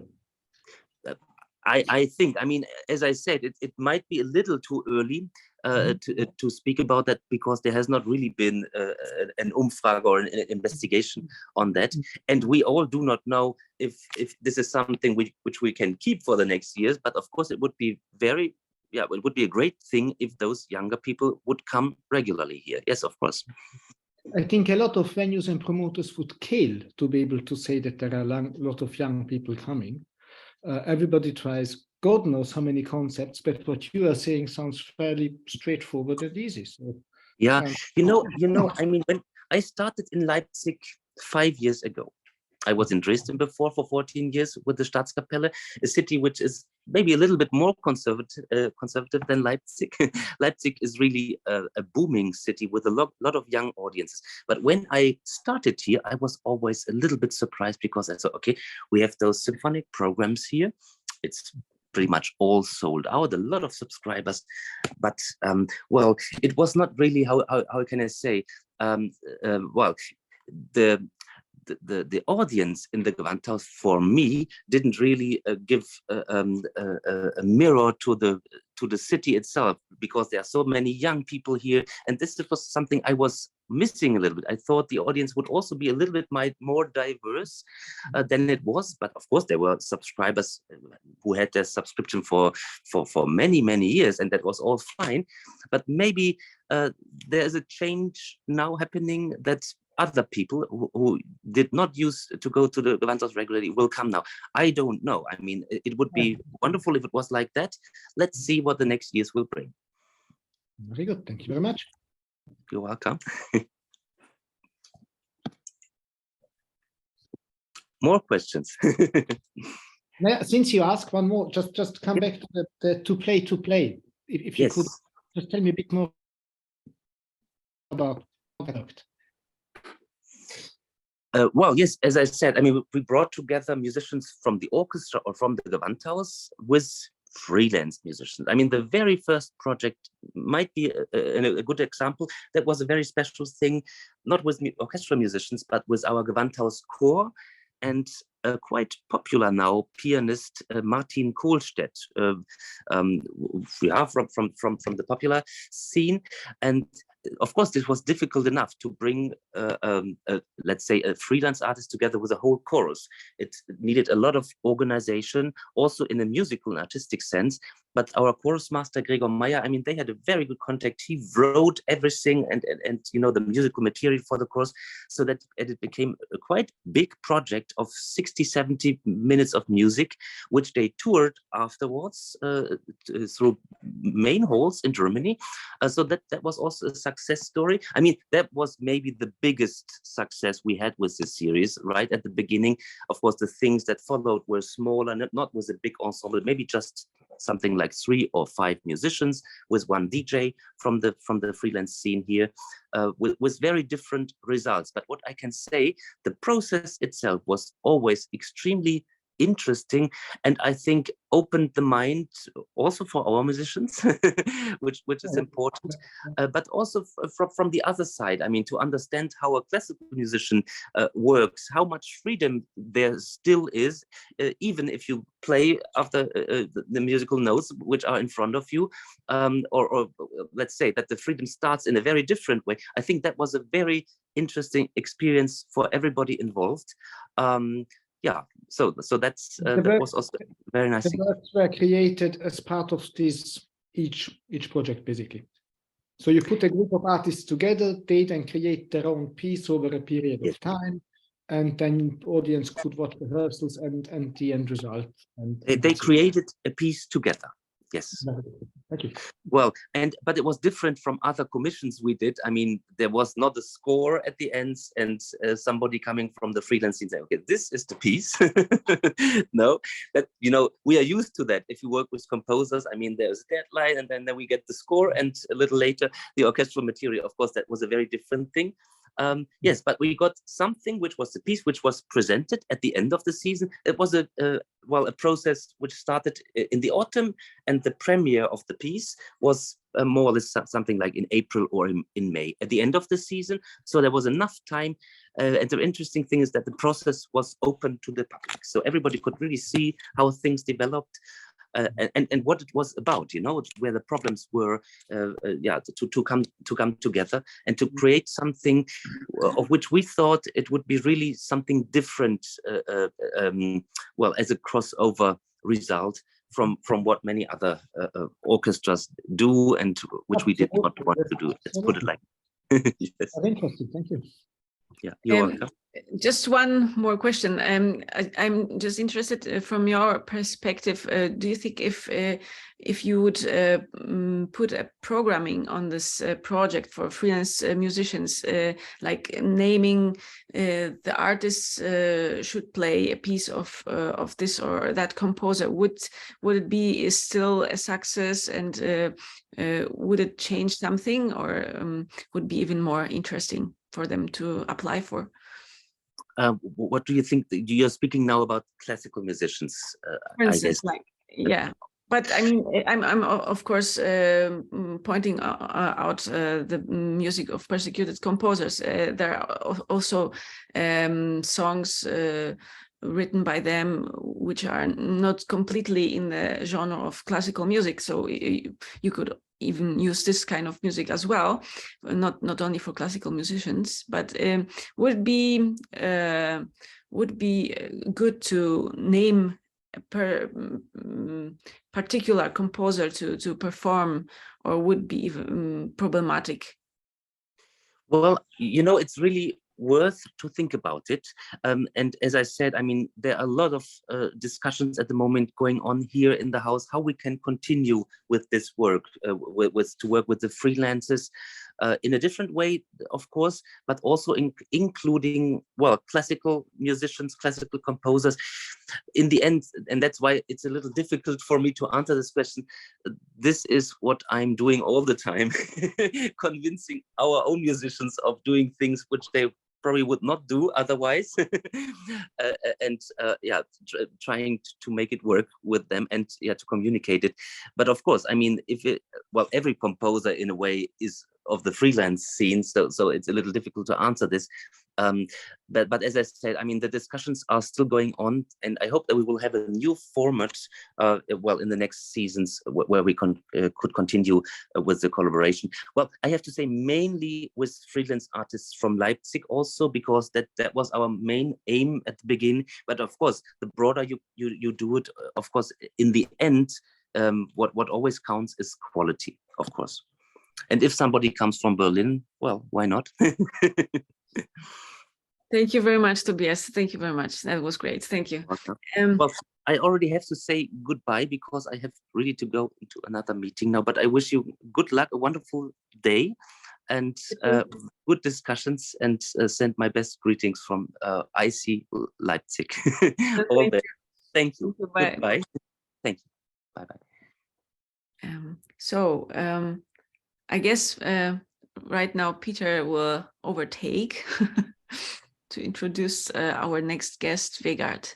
We will try to be a bit quick because I can see we are behind with time. So Vegard is somebody who's been in and around music for a very long time, starting as a violinist, played in orchestras, an active chamber musician, and moving back to Norway, which is his home country. He is nowadays teaching and cultural manager involved in European projects since many years, and over the last few years very active in developing the scene and strengthening the freelance sector, especially with the view for orchestral musicians who come out of university and enter professional life in a nutshell. Over to you. So thank you very much. I will also try to be short because we should probably stick to the schedule. Yeah, I think I just first wanted to say that I think the two core principles of Limbo, very, very important issues. And I think it's a very, really a necessity to continue working on this. About freelance musicians first, what we have seen in Norway is that very often there is a kind of gap when somebody finish conservatory, orchestra, instrument, of course also for pianists and singers, but very often when people finish conservatory, they end up in a kind of gap. So they are there with a very exclusive master degree, in music, in their instrument, and there is nothing to do. If they would enter an orchestra audition, they would see that there is huge competition coming from abroad, which is for Norwegian orchestras quite a new phenomenon.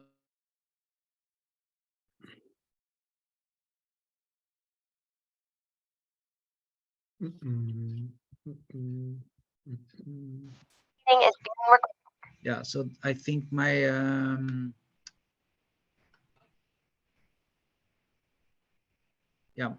network. So Norwegian orchestras used to consist mainly of Norwegians, and gradually this has changed a lot because Norwegian instrumentalists were outcompeted by excellent musicians from other countries. So what we have tried to develop the last years is a possibility to cover and to support the young musicians having finished their conservatories, and they then end up in a freelance situation, of course, which is vulnerable. The pandemic has stricken Norway as well, very hard for freelance musicians, first of all. So what we have been trying to do is to create a platform, a pool of young freelance musicians who have finished their education, but who still don't have a permanent job, not as a teacher, not as an orchestra musician. Some years ago, this group of musicians were seriously underpaid. If they had something to do, they got a very small fee. So the trade union in Norway called Creo started gradually to push harder and harder to private organizations, to concert venues, shouting, you cannot pay freelancers like this because it's impossible to live from that. And if they were substitutes in professional orchestras, subsidized by the state, they would have, orchestras would have obligations to give them appropriate fee, but not private organizations. So I must confess, some years ago, when I started this opus and organized orchestra projects, conducted orchestra projects, opera productions, my freelance musicians were seriously underpaid. So gradually I started to understand this is impossible. It's respectless. So now, together with some similar organizations, we have had some meetings with the trade union, and created a pool of freelance musicians who have finished their education, who are under 30 years old. So the age group between, let's say, between 24 and 30, and whoever hires these musicians either for chamber music performances or orchestra projects are supposed to offer them according to the trade union's recommended fees. In this way, we try to, and we hope to give them the necessary experience and possibilities to develop, continue developing after their studies, both financially, So private life is is kind of a bit more secure than it would be otherwise, but also to give them the professional experience that they would have had in case they would have got an orchestra job or something like that immediately after their studies. So now at this moment, we are some organizations, private organizations in Norway, who have the same goal of supporting this group of young musicians. And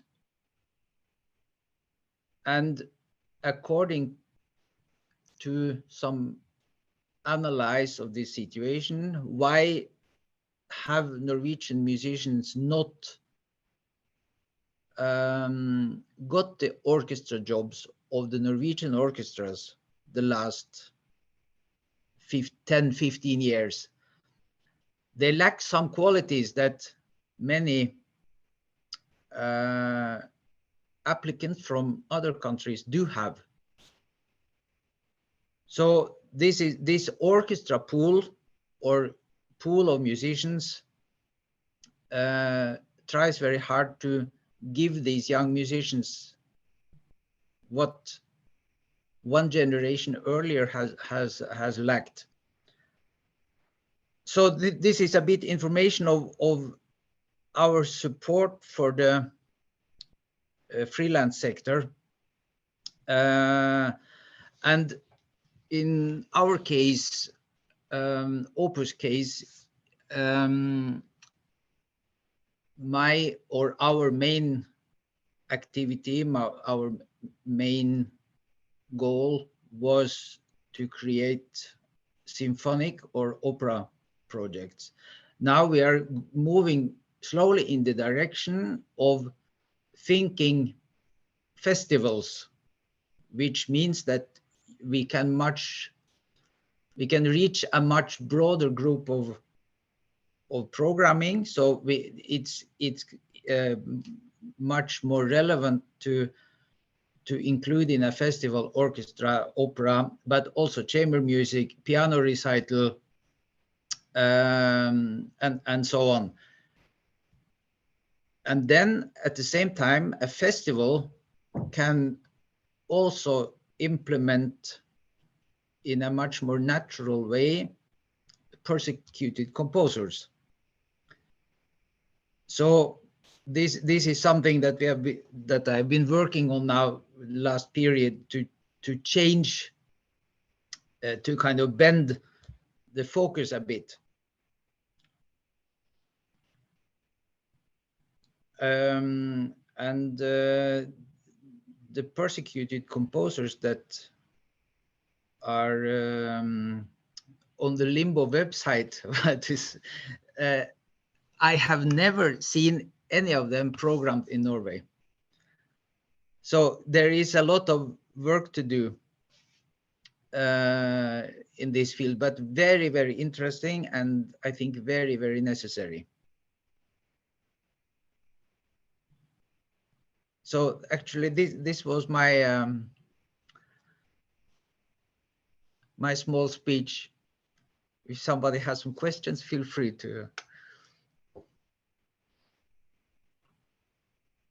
We speak about these things quite a lot anyway, but just for the group to ask, the pool of your musicians at the moment is how big? On paper, it is 38. And because you said that there is a recommendation from the Musicians Union to pay them according to recommended fees, is there a way of controlling that, or is it just that the musicians then say this is how much I want, and if they're not paid that much, then no, there is an agreement between us, contact person in the trade union, and the other organization that the musicians are offered weekly contracts with a fee comparable to the weekly salary of the Norwegian radio orchestra. Okay. So that's the basis. So the fee is taken from the kind of salary stage number 1 of the beginner of the Norwegian Radio Orchestra. Thank you. So, yeah. Questions, anyone?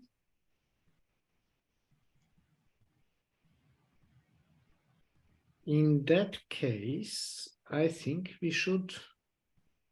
What do we have next? I think it's time for a little intermission, if I'm not mistaken. Right, exactly. There is an intermission. We are actually over the intermission right now because our next guest is Eva Senger, who should start at 12. But I would suggest that we make at least 5 minutes break.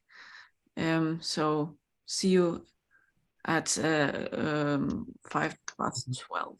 Yeah. Thank you. Thank you.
Hello, hello.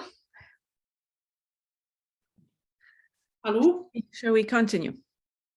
Are you there? Yes, perfect.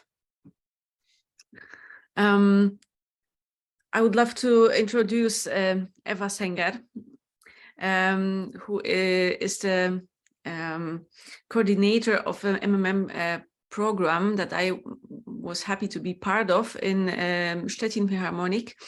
It was a 2 years program with I think 10 or 11 internships, and we had the opportunity to work with the team of the Philharmonic in Szczecin to create to co-create MDF festival that happens annually there, and even to create one event of this festival. And that was an incredible experience, and Eva was joining us and giving helping hand and spreading always a very nice atmosphere, and that's why I'm very happy that she's with us today. Thank you, Kasia. Hello, everybody. It's really nice to be here, and thank you, Katarzyna, for the invitation to join this conference. It was really interesting to hear all the perspectives and responses to artistic needs in different countries. I worked across different areas of arts management in countries like Poland, Spain, Ireland. Currently, I'm based in Ireland. So actually, I could resonate with some of the things that my previous speakers were saying, like contracting artists from Belgium working for a corporate company in Spain. So this is indeed the case, working with SMART and initiatives like that, that they were always a step ahead of us, actually. Yeah. So, but today I'm wearing a hat of the project management, as Kasia said, of music multimedia management. And I will just try to share the screen.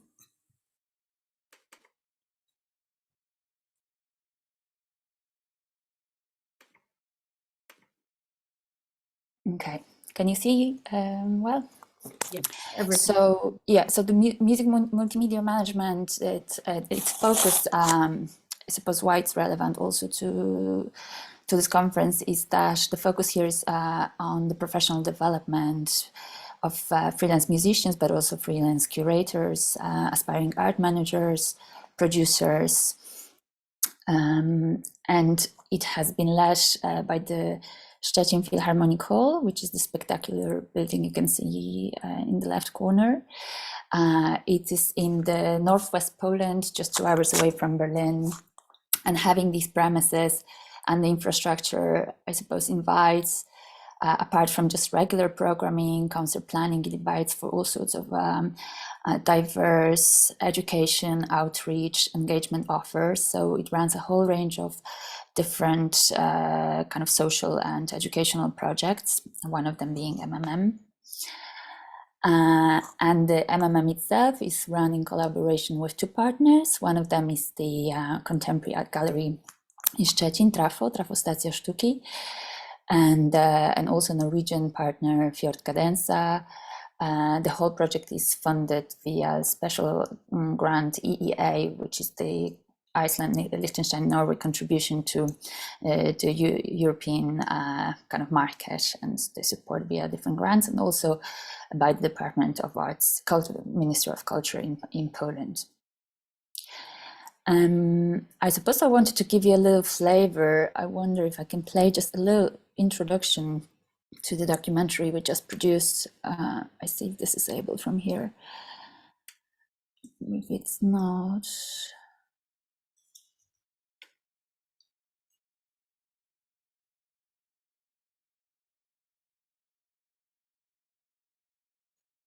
It doesn't seem to work from here, so I'll just maybe put it on YouTube.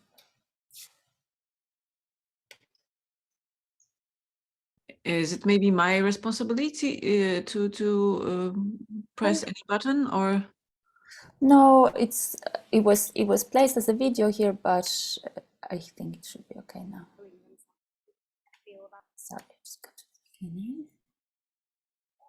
Sorry, I wasn't hoping for the ads to.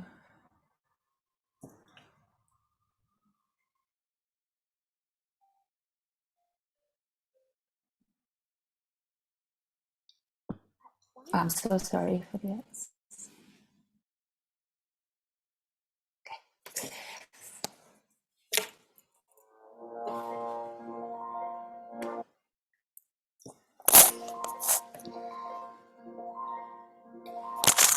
We still cannot see it. You cannot see the video? No, no. Oh.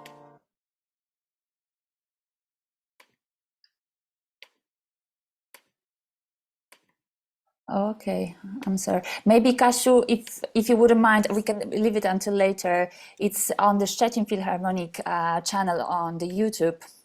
I can send a link. Yeah. It just gives kind of a nice overview of the way the program was shaped. But basically, just like in a few words, it was shaped in 6 modules, and they covered music education, team management, artist management, curation, art curation, and then technical modules like sound and light and multimedia design and engineering. And so I'll just go back to and our goals in the program, as I was saying, was the professional development for freelance musicians and artists, and create opportunities to upskill. And what we meant by that, kind of going back to what Kirsten, I think, was saying, that upskill in terms of like self-producing, time management, team management, so all these different areas of kind of developing and delivering artistic projects. Also professional as various areas of artistic production, and this is kind of coming back to we felt we had such an incredible infrastructure at hand, and how just to make the most of it, having the equipment, having the venue to realize ambitious projects, so kind of make sure that the teams involved in the production of that have like the most developed skills possible. Also provide space for specialization, new specializations to emerge, and this was possible because actually the project attracted so many different people from all around the world. We had 600 participants from diverse continents and countries, and indeed they proved that they approached the whole program with such an open mind, and crafted new ways of kind of approaching different subjects of event production and creation, and also for everyone involved to understand the links and how each of these areas are connected in the development of an artistic project, and kind of understand everyone's role in the process, build a little bit more empathy to the timings of different areas, and appreciation as well. Of course, for the organization was an investment in the future, and a big lesson for the team and the organization that we received as well, thanks to the program. In terms of structure itself, the program started in early 2021, and so kind of just when the pandemic broke.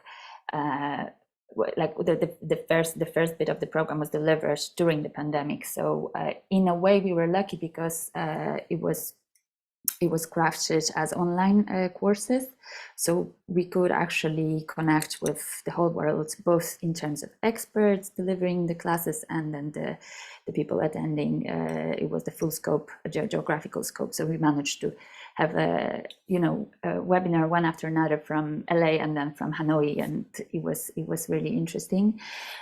So this started in May, June last year, the kind of intensive online courses, and then interested participants could apply to continue the journey, and so to apply for 2-week professional training either in Poland or in Norway in one of the project partners.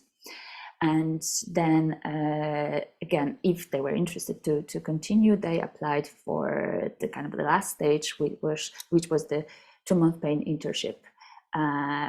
Also, as part of the mentorship, we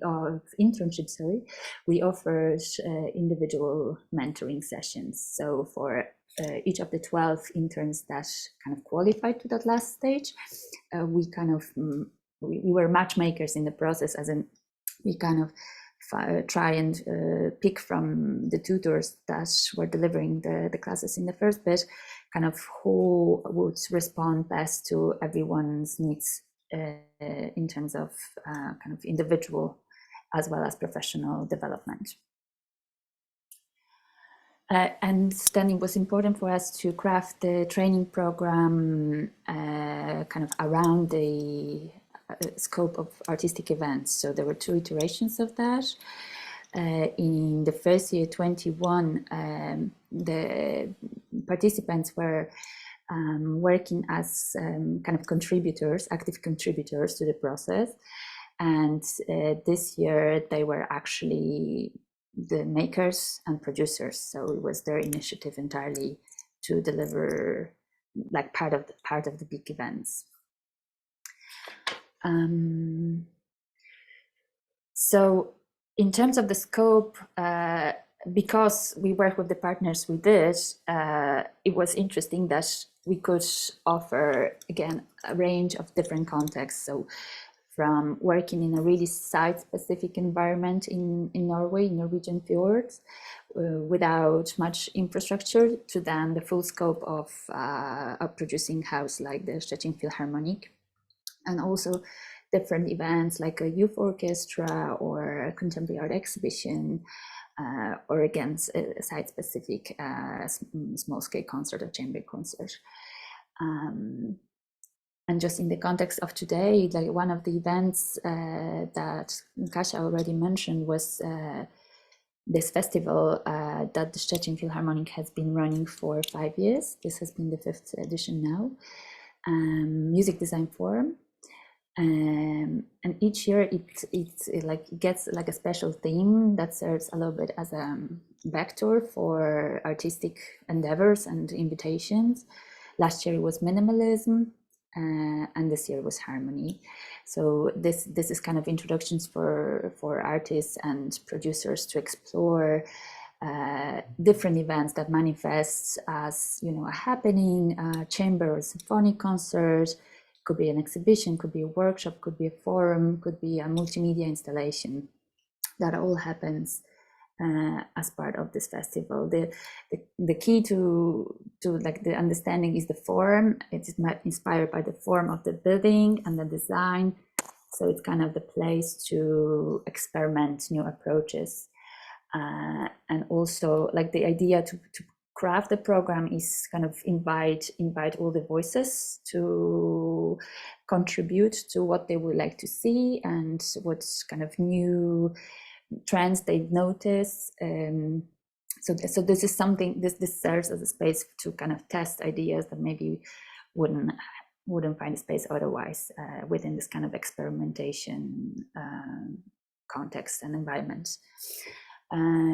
So M.M.M kind of fitted really well in that, as in like all these new perspectives were coming to us, and the group of interns were invited to take part in the planning meetings, and also a really kind of brave task to come up with kind of departing from harmony and some source material, kind of come up with their concept, an idea of a brand new event that they would craft, deliver, and promote as part of the festival.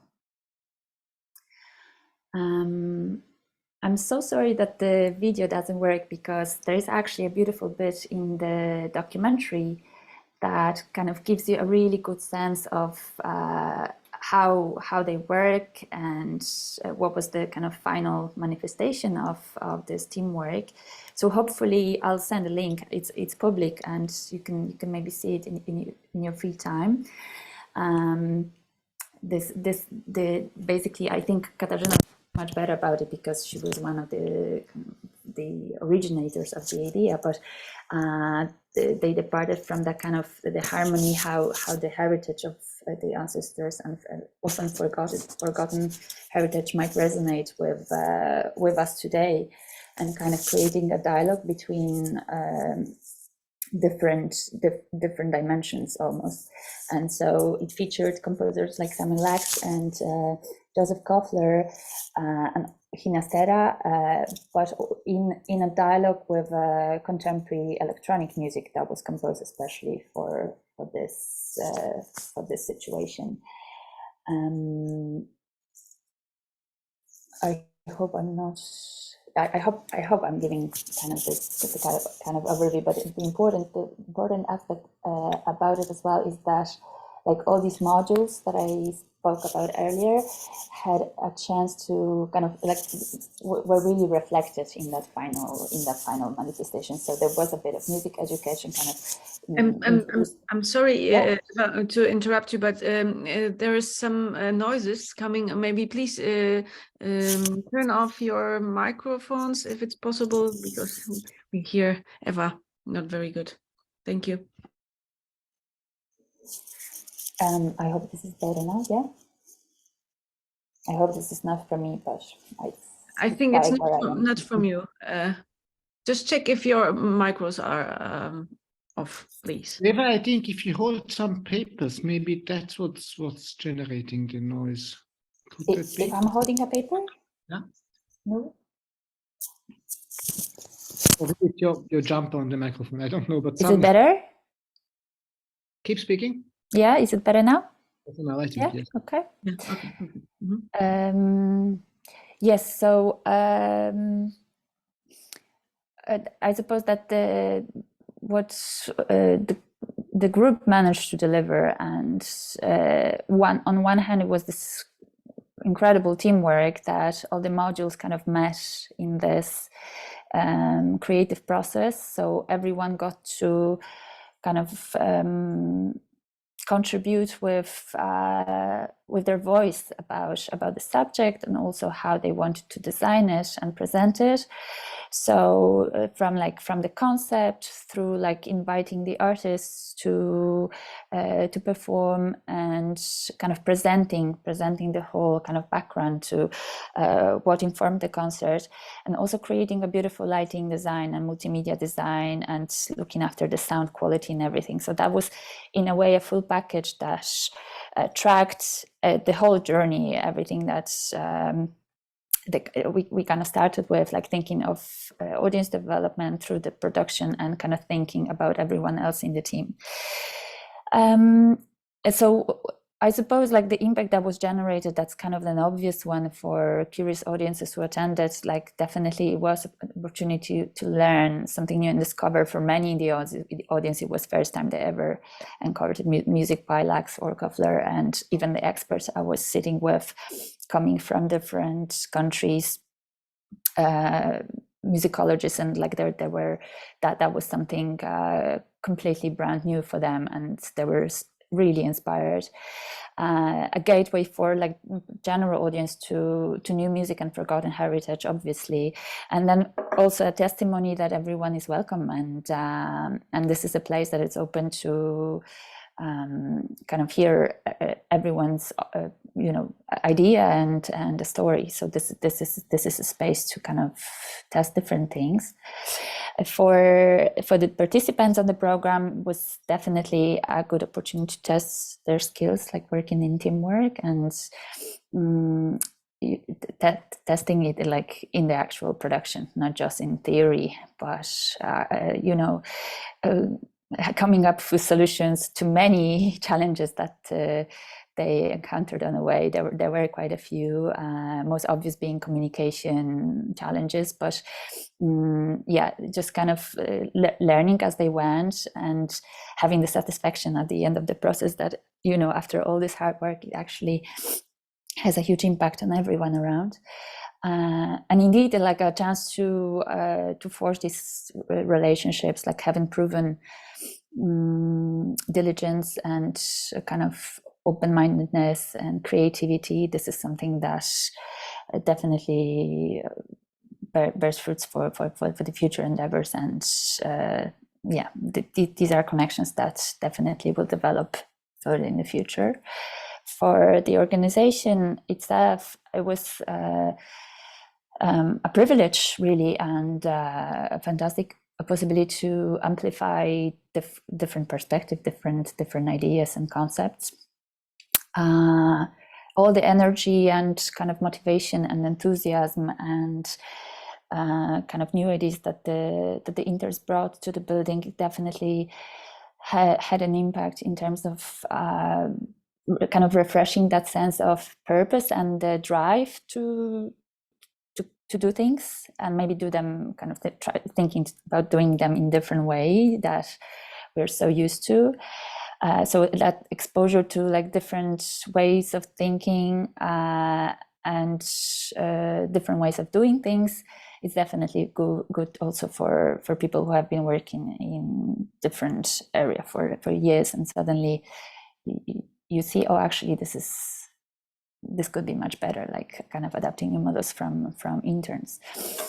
So we are now in the final really stage of the process. We're just going through the evaluation. We just produced this documentary kind of tracking the whole journey. I'm sorry about the glitch with the YouTube, but I hope you get to see it. I invite you to watch it on the Philharmonic channel, and also to check the website. The resources are available there. The link is also in the chat already. So thank you. Yeah. So yeah, that's about it. And again, like thanks, Kasia, because it's inspiring to hear like all those different approaches that the guys have talked about. Thank you so much. thank you very much for your presentation, Eva. I think it's such an inspiring project, and I definitely think that Koffler and Lux were very special programs during this festival, and fitted very well in this whole harmony field and thematics. And yeah, it was really fun to do that. Thank you very much for your presentation. And yes, I would love to introduce now Kajetan Prochyra from Warsaw, from Poland. Just a second.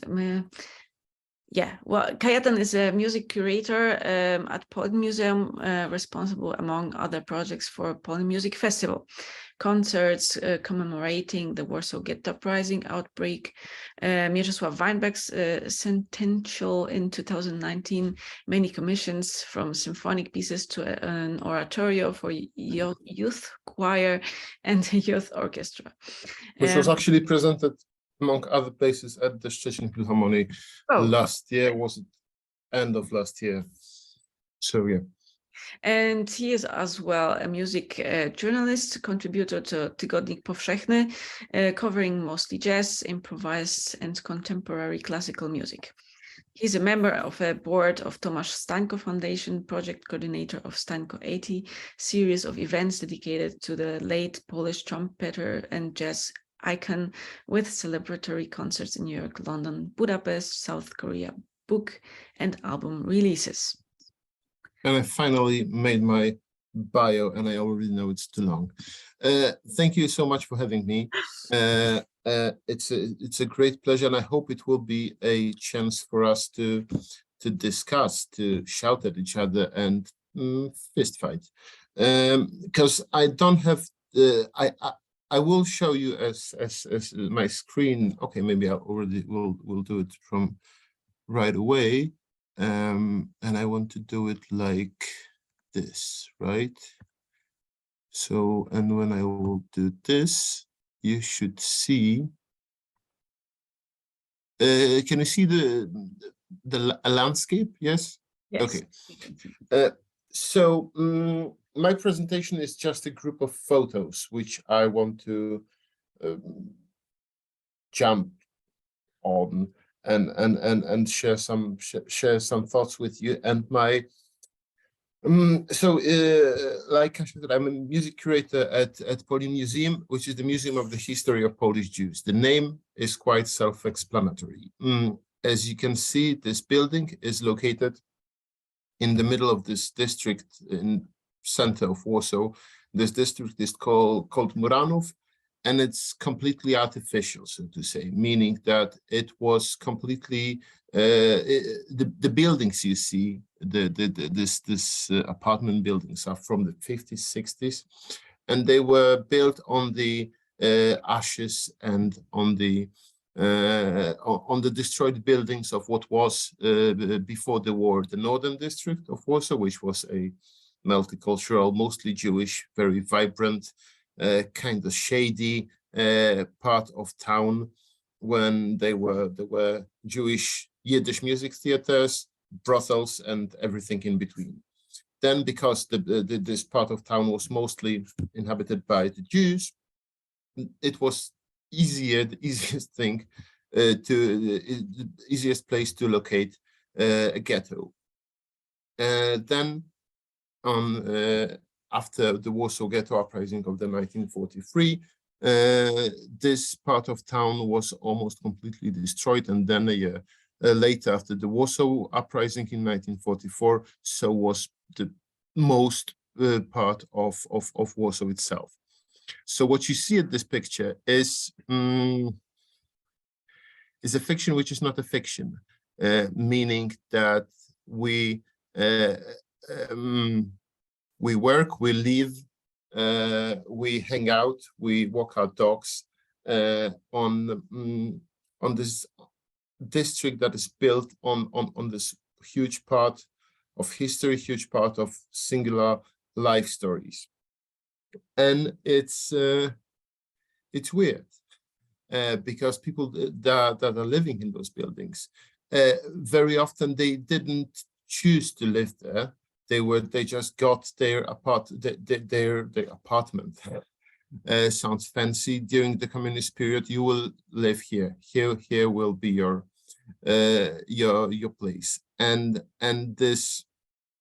I think those circumstances are significant in general to the memory, to the remembrance about Polish Jews, about Jewish culture, and among others about Jewish music and Jewish composers. We know it's there. We know it was there. We know it's still there underneath the ground. We live on top of it, not because we decided to build our to rebuild it, to build something new on it, but this is how the life, this is how the history decided to. And I don't want to sound that it's not people's fault, but some imaginary construct of history, but it's not the fault of people that live in the buildings I'm showing you in this picture, that they are living on, so to say, a Jewish cemetery. And here we are, open in 2014, the Museum of the History of Polish Jews, a kind of a spaceship that landed on this piece of grass where people still like to get tan in the middle of summer. And we are here to tell this history of Polish Jews. This is another photo. This monument you see, and you might recognize it. It's the Nathan Rappaport's monument to the ghetto heroes. Actually, it's less familiar side. On the front, you actually can see this picture are the soldiers, the bare-chested heroes of the Warsaw Ghetto, fighting with their weapon, with the weapon in their hand. On the back side of it, you see civilians, you see children, you see women that are living their homes. And this monument was here much before the museum came to me. It's like I said, it's centric in Warsaw, but I remember quite well when this place wasn't as significant in this general map of the town. Everyone know where the old town is, where whatever Nowy Świat is, or the presidential palace. But this monument, it was not on the, it was off this beaten track of people visiting Warsaw. Now it has changed, and and it is definitely a part. One of the things we do at Poland Museum is the Daffodil campaign that spreads awareness about the Warsaw Ghetto uprising. And nowadays, almost more than 90% of the citizens of Warsaw, and I guess that I don't have the numbers with me, but I'm quite confident that the percentage of people knowing about the Warsaw Ghetto uprising, not only about the Warsaw uprising in 1944, but also about the Warsaw Ghetto uprising of 1943. In Warsaw, it's more than 90% of citizens, and I guess in the whole country, it will be above 80%. And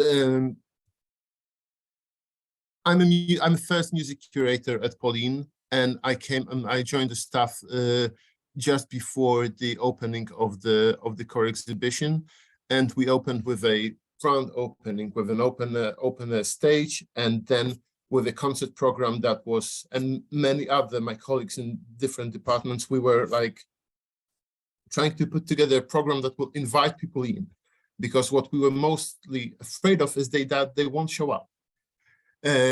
Or we wanted them to see our core exhibition, but we wanted to present them as an institution that is open for them and invites them in many ways, including with music. So we can see we do a concert at our main hall. This is this upper left corner, and in the upper right corner is a concert that took place in one of the galleries of our exhibition. We shine lights all over our concert hall. You can see in the lower right corner. And yes, I put Marta Agrić photo here just to brag about that. Yes, she has performed with our dear friend Michael Gutman and Ching Zhao and Akane Sakai at our museum. And the next slide is an open air concert we did to commemorate the 75th anniversary of the Warsaw Ghetto uprising. We are now coming to the year 2023 will mark the 80th anniversary of the Warsaw Ghetto uprising. This is, as you can already see from my speech, quite a key moment in the history of Polish Jews that we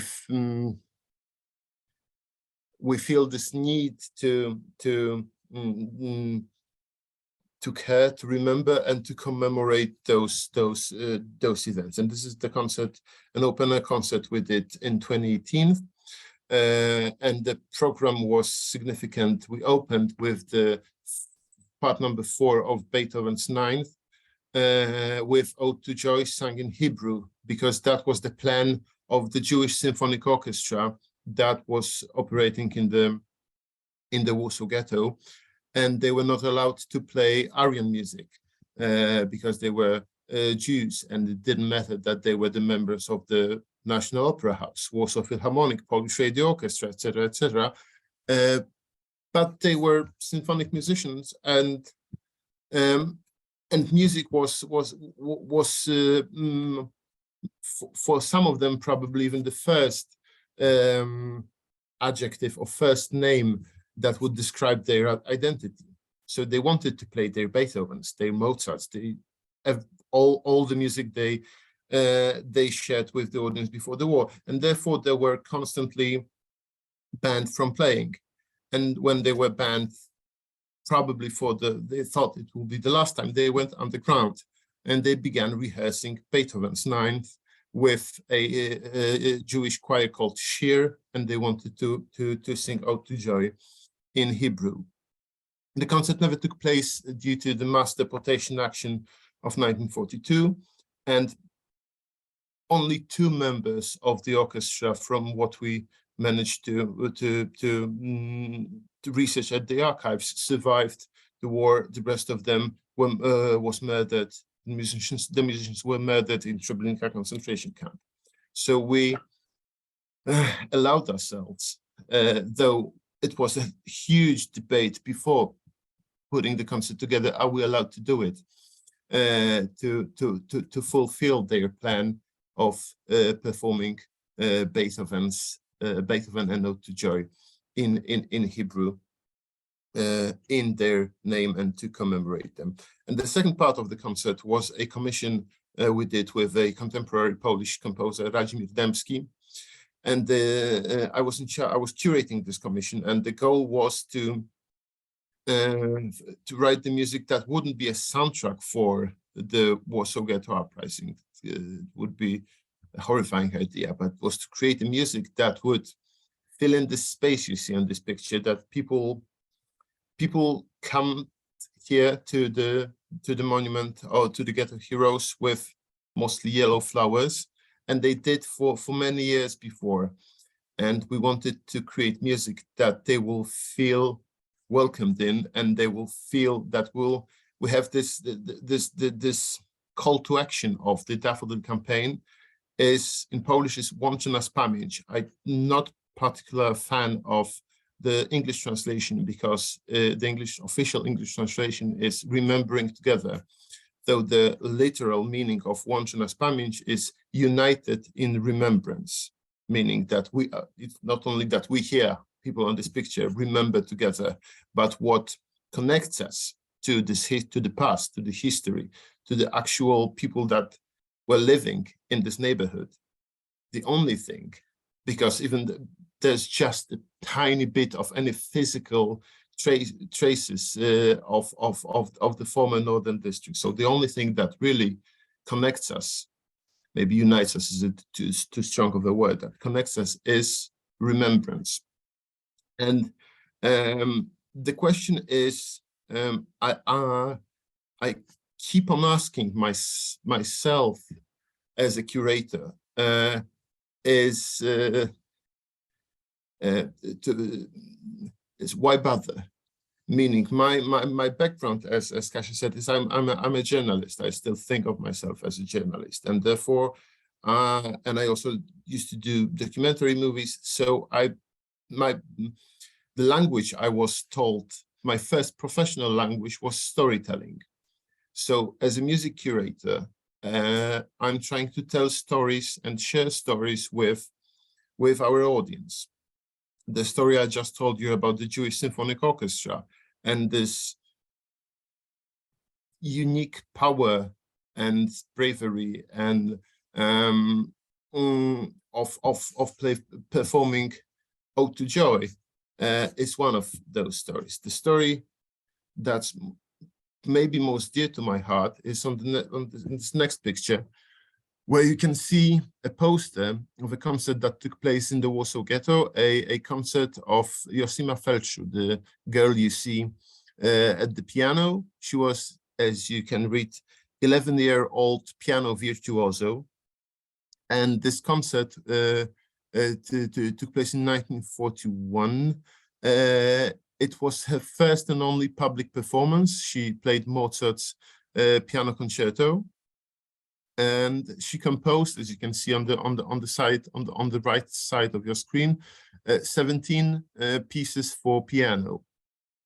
And because her aunt managed to treasure her notebook, and they took it to Israel, now it is a part of the Yad Vashem archive. And thanks to this score, we know her story.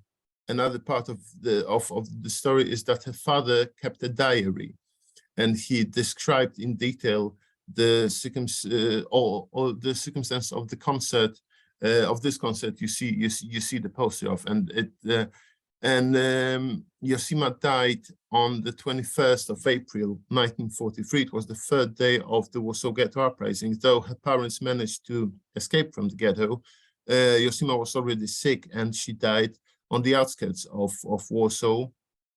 On the third day of the uprising, she died of tuberculosis.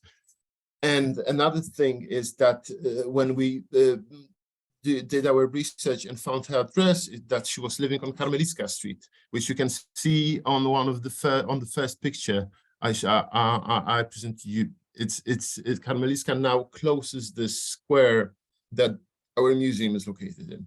And this story was told to me by Brett Verb in Washington at the Holocaust Museum during our really brief encounter. He told me that you have to know this story because it is still not a well-known story, but it was almost completely unknown or only known to specialists before we came to the table and we First, we played Josima's music during Polish Music Festival. Then we recreated this concert that she played with the Jewish Symphonic Orchestra. Then we, together with the New York Philharmonics, we put together the very first edition of Very Young Composers Workshop for kids to teach them how to compose music in name of Josima Ferciu. And during the pandemic, we did an online concert for kids, telling them the story of the Warsaw Ghetto with the music of Josima. And this concert, you can see it online. I can also send you a link when I finish mumbling. And so in this many ways, we try to tell her story, because when I asked Brett, when Brett told me that there's a score of her work, so I asked him to send me those scores. And what I was expecting is to get a digital version of a computer transcribed score ready for publishing. And he sent me this. Funny story. No, it's not really a story. My mother is quite posh, so that's why I was taught to play the piano. I was never very good. And Christmas carols, that's my repertoire. So I don't really, I'm bad at reading score. So I needed to show this music to actual pianists to get to know it, the musical value of it. But it was enough for me to see this page and to see the way the title is written on top of it. Probably her mother helped her with the notation. That may be the reason why it is so clear, but it's still discussed among scholars whose handwriting is it. But we are sure that some of it, it's Josima was the composer. Maybe mother helped her with notation. Soon, hopefully with Frank, we will be publishing this score for everyone to make it even more accessible. But this power of object, of handwriting, even if you can see it in a scan, I still haven't seen an original at Yad Vashem, tells the story that I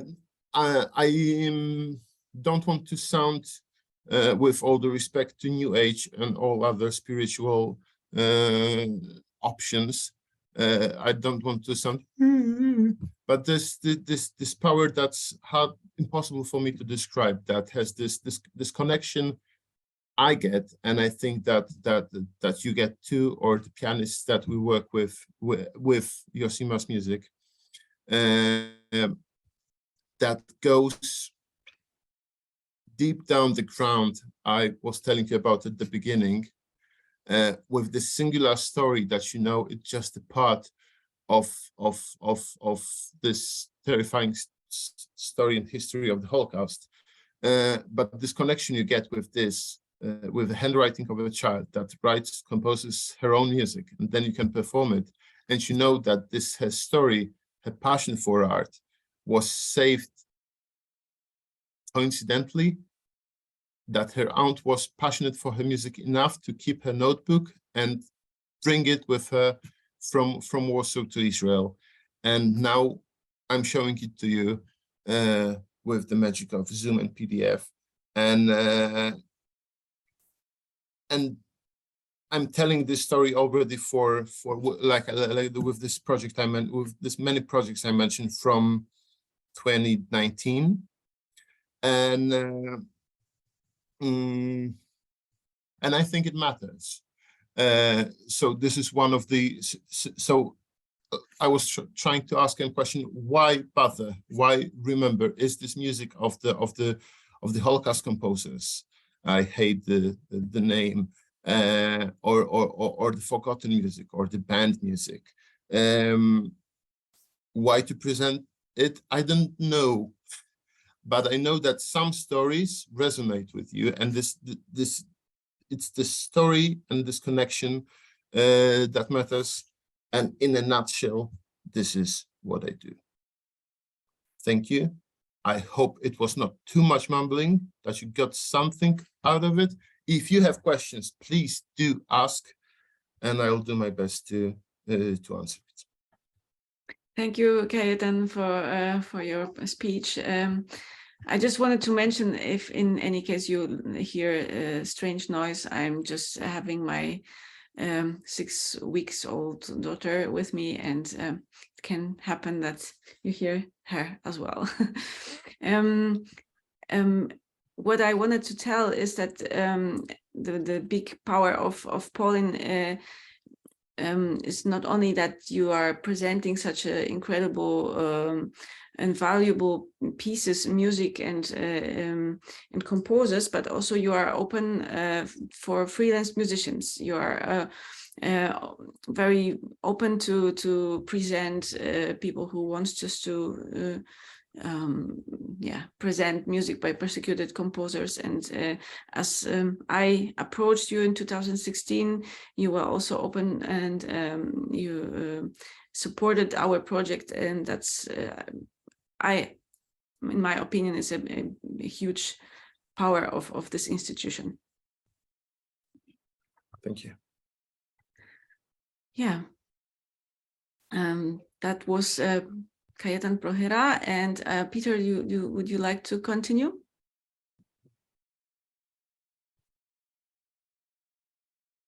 So you have to unmute yourself. You are muted, yes. Yeah, sorry about that.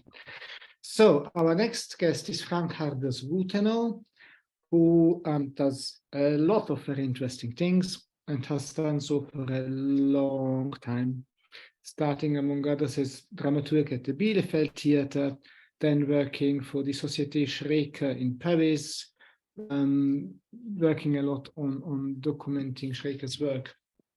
Has been since 1997, if I read correctly, with Boozy and Hawks, responsible for new works, new catalogue, as well as historic editions of works by Cherubini and Offenbach, which is very interesting.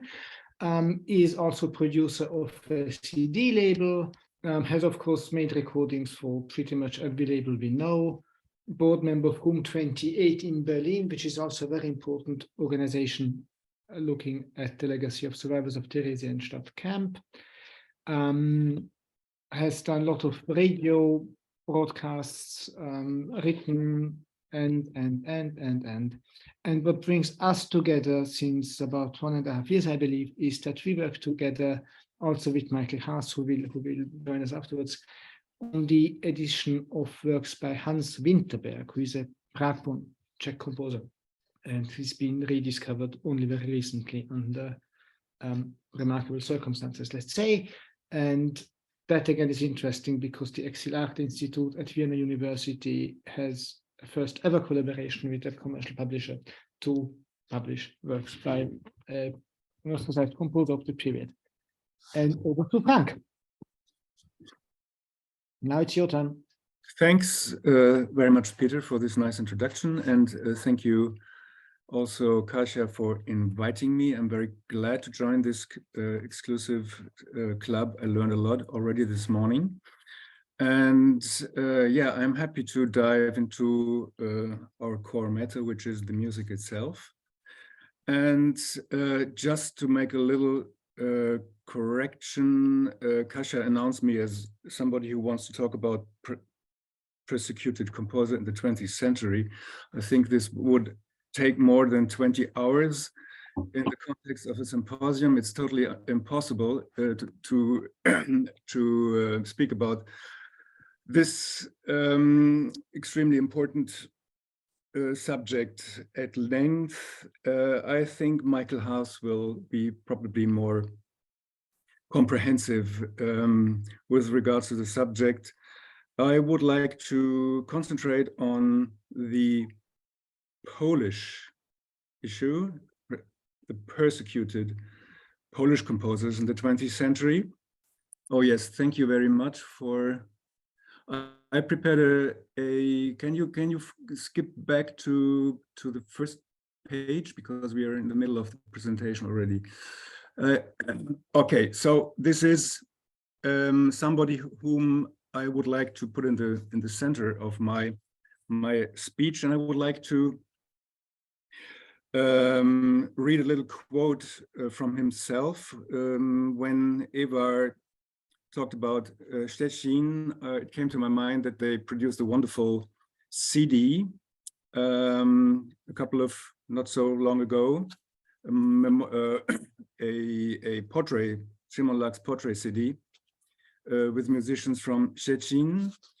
And here in the booklet, they quote Lachs, and I will read it to you because this will bring us very much into the center of the problematic. I'm not good at talking about myself, especially in public. I'm not always sure what is appropriate to say and what should be left unspoken. In a way, I appear to be a rare case among Polish composers because I spent almost 3 years in Auschwitz, and what I saw and experienced there could not leave my psychological and creative sides untouched. Well, of course, he is a very special case because no other Polish composer spent and survived 3 years in Auschwitz. But of course, and I would like Peter to go forward with the next slide, if possible. Of course, in a larger sense, he is not the only Polish composer to have suffered from persecution through the Nazi system, but almost all composers from his generation suffered persecution or had been driven into exile because of political or racial arguments. This is a slide which unites about 40 composers. It's not. It is. Ah, yeah. Of course, it's the new version. Thank you so much for changing it. This is the composers I came along working on Polish music in the last 20 years, or almost 30 years, I have to say. And I was concentrating on a number of them as a publisher and as a label producer. I would like to tell you a little bit about my story as a German, as a Western German musicologist and dramaturg, which is brings me into, I think, a special relationship with the subject matter, probably in a different one than a Norwegian colleague or even a Polish colleague. As Peter already mentioned, I studied music and musicology basically in Hamburg, and somebody, an angel, or I don't know what kind of fate, brought me to Bielefeld very unexpectedly in 1989, and I joined the theater in 1990 as a dramaturg.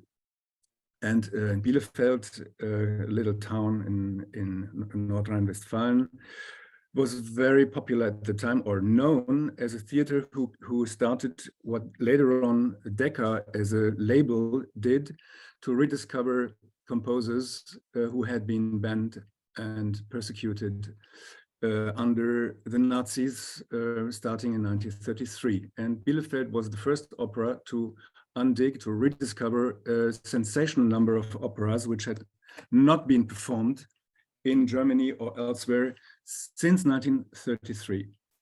And what is interesting is that I was confronted with the fact that I, as a musicologist, and I, as a musician, having been trained in a very exclusive conservatory in Germany, was not aware of any of these names. I just didn't know anything. I probably heard of Franz Schreker, but of all the other composers we played then, or a lot of them, I never had heard the name, even the name, during my time at the conservatory, at the time at the university. So that was shocking.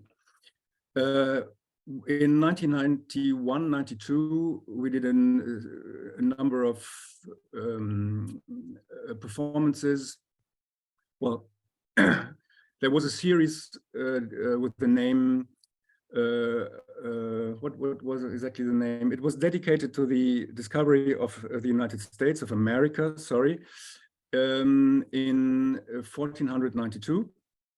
And the series was called Discoveries, and we did the L'Africaine, the Meyerbeer. We did a comic opera by a German composer, totally unknown, Poor Columbus, and we did Karel Rathaus, Strange Soil, Fremde Erde, the original title, which was a commission from the Berlin State Opera in 1931, world premiered by Carlos Kleiber, and never been played afterwards. And this was the moment where I was introduced first time to a Polish composer, Polish Jewish composer, Polish Jewish exile composer, whom I hadn't heard about before. I literally fell in love with his music. I organized alongside the preparations of the opera, a chamber music concert, including songs by Rathaus, which we are going to do, Kasia, Anja Wegri, and I, as a mumbler, as Kajetan says, on 13 January in Zgorzelec, Görlitz. You're invited to come. There will be a concert as part of the Messiaen Festival there.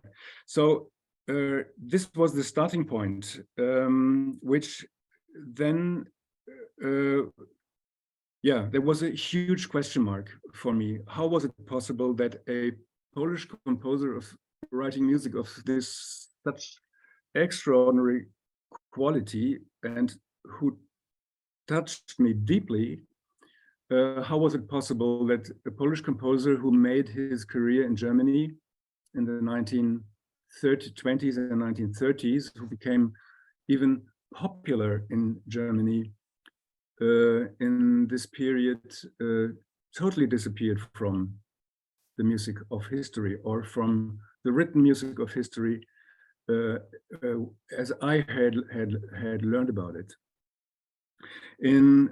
Through my work at the theater in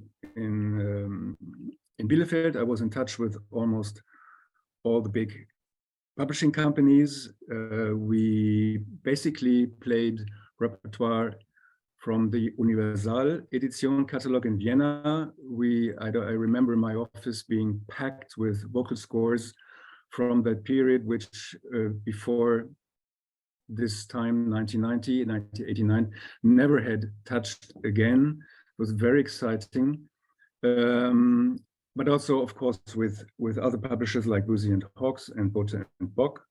And my friendship with Botha and Bock colleague Tilman Kanagisa then brought me to Boosey and Hawkes in 1997, when Boosey bought Botha and Bock in Berlin and became a real publishing company in Germany as well, having the mother house in London and another very important publishing house in New York. So Berlin became the third big publishing unit of the Boosey and Hawkes cosmos. And this was, for me, the possibility to continue what I did in Bielefeld as a dramaturg, working for these suppressed composers, and becoming a partner of Tilman Kanagisa's label Edition Abseits, as it was called.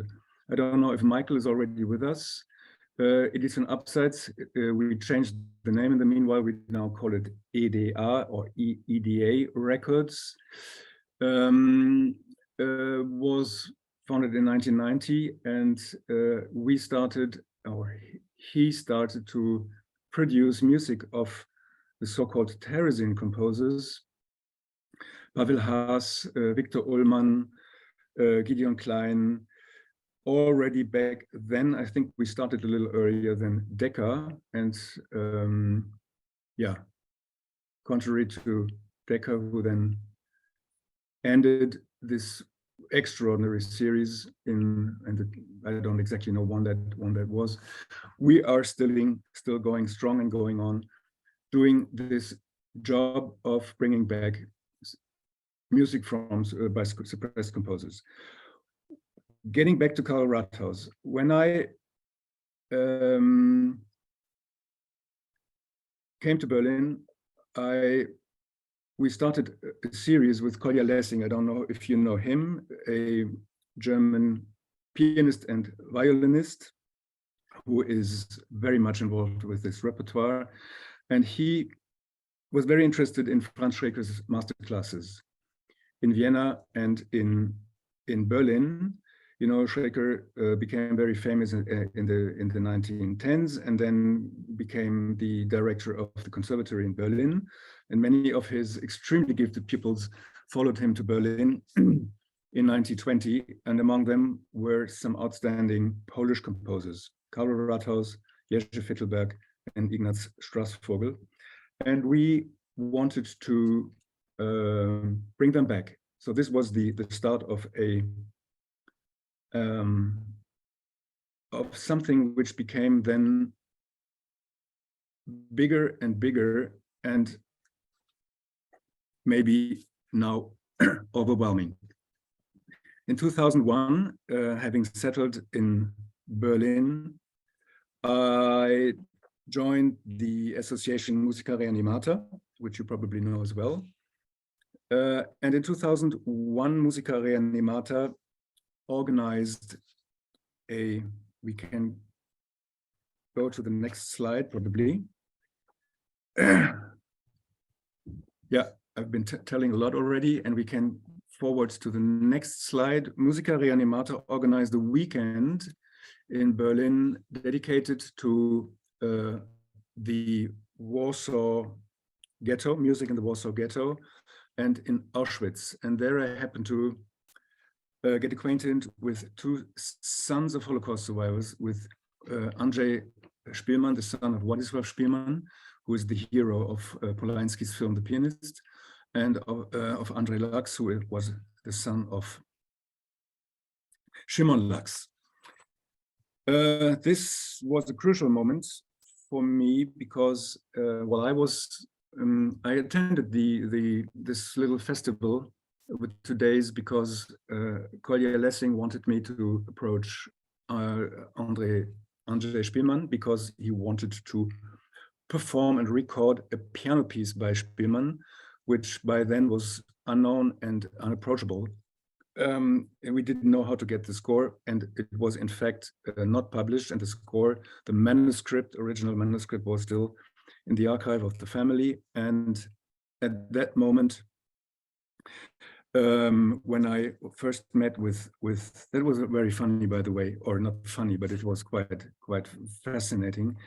This very weekend, when I spoke with both Andrzej Szpilman and Andrzej Lux, we agreed on signing publication contracts with both to publish the works of Szpilman, to first publish the works of Władysław Szpilman, the classical works, which had never been published before, and also to publish the works or republish the works by Szymon Lux, which were in basically, I think, 90% or 95% absolutely unavailable to anybody because the original publishers didn't publish them anymore, and the rest was in Andrzej's basement. And whenever a musician became interested, he called him up, and Andrzej was obliged to make photocopies and to send them wherever the request came from.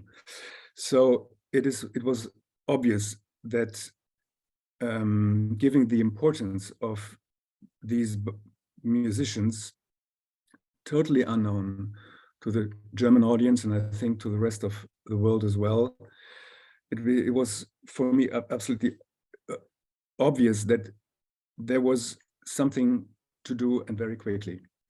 So the problem then it became more and more obvious that I had to do with too little pieces of a huge mosaic. Because, as you might have remembered, the second page of my presentation, we had to do with, let's say, the complete range of performing and creating artists of at least two generations of musicians which had totally disappeared from the map. What I want to say is, or what I would like to come to a very important point, because this is a link to what we are facing now with the war against Ukraine. Poland was the victim of the attempt over a very long period, over 150 years, to suppress the country and to suppress the Polish identity and to suppress the Polish cultural identity. And what happened between 1795 and 1918 was then, what then happened during the Second World War was even worse than what had happened during 4 years, what had happened over 50 years before. What Hitler's aim was to, what we now see what the Russians want to do to the Ukrainians, was just to suppress the Polish identity. And I think to a large extent, with relation to our subject here, I think he really managed to achieve his goal, because not only that a huge amount of culture has been destroyed, being a Jewish or non-Jewish, cultural objects, including scores, a lot of music is not existing anymore because it was not published. Human lives have been destroyed, but also a very, very important chapter of European history of music has been destroyed. This is what I learned from 20 or 30 years. Well, I have always for me, it begins in 91, but the real beginning was in 2001, of course. Becoming very active in this area, producing CDs and publishing music. For me, it has become obvious that we have two histories of music. One is the official one, which we can see in the concert halls all over the world, with the standard repertoire being played all over the places, all the time, always the same, and an unofficial history of music with loads of gems of extraordinary music and fates which go along with the music, which have to be rediscovered, and that this is the issue which unites us here today and in the future. I probably might have talked already too long. There is lots of slides to come, or a number of slides. I will be very quickly. Peter, maybe you get forward. This was the program of the Musica Reanimata weekend in 2001 in May. Music by Lux, music by Spielmann, never heard before in Germany, and a wonderful interview roundtable with Anita Lasker-Wallfisch, who spoke about the girls' orchestra in Auschwitz. Next slide, please. This is what I was summed up already about my personal activities, which I will not go further now. Next slide.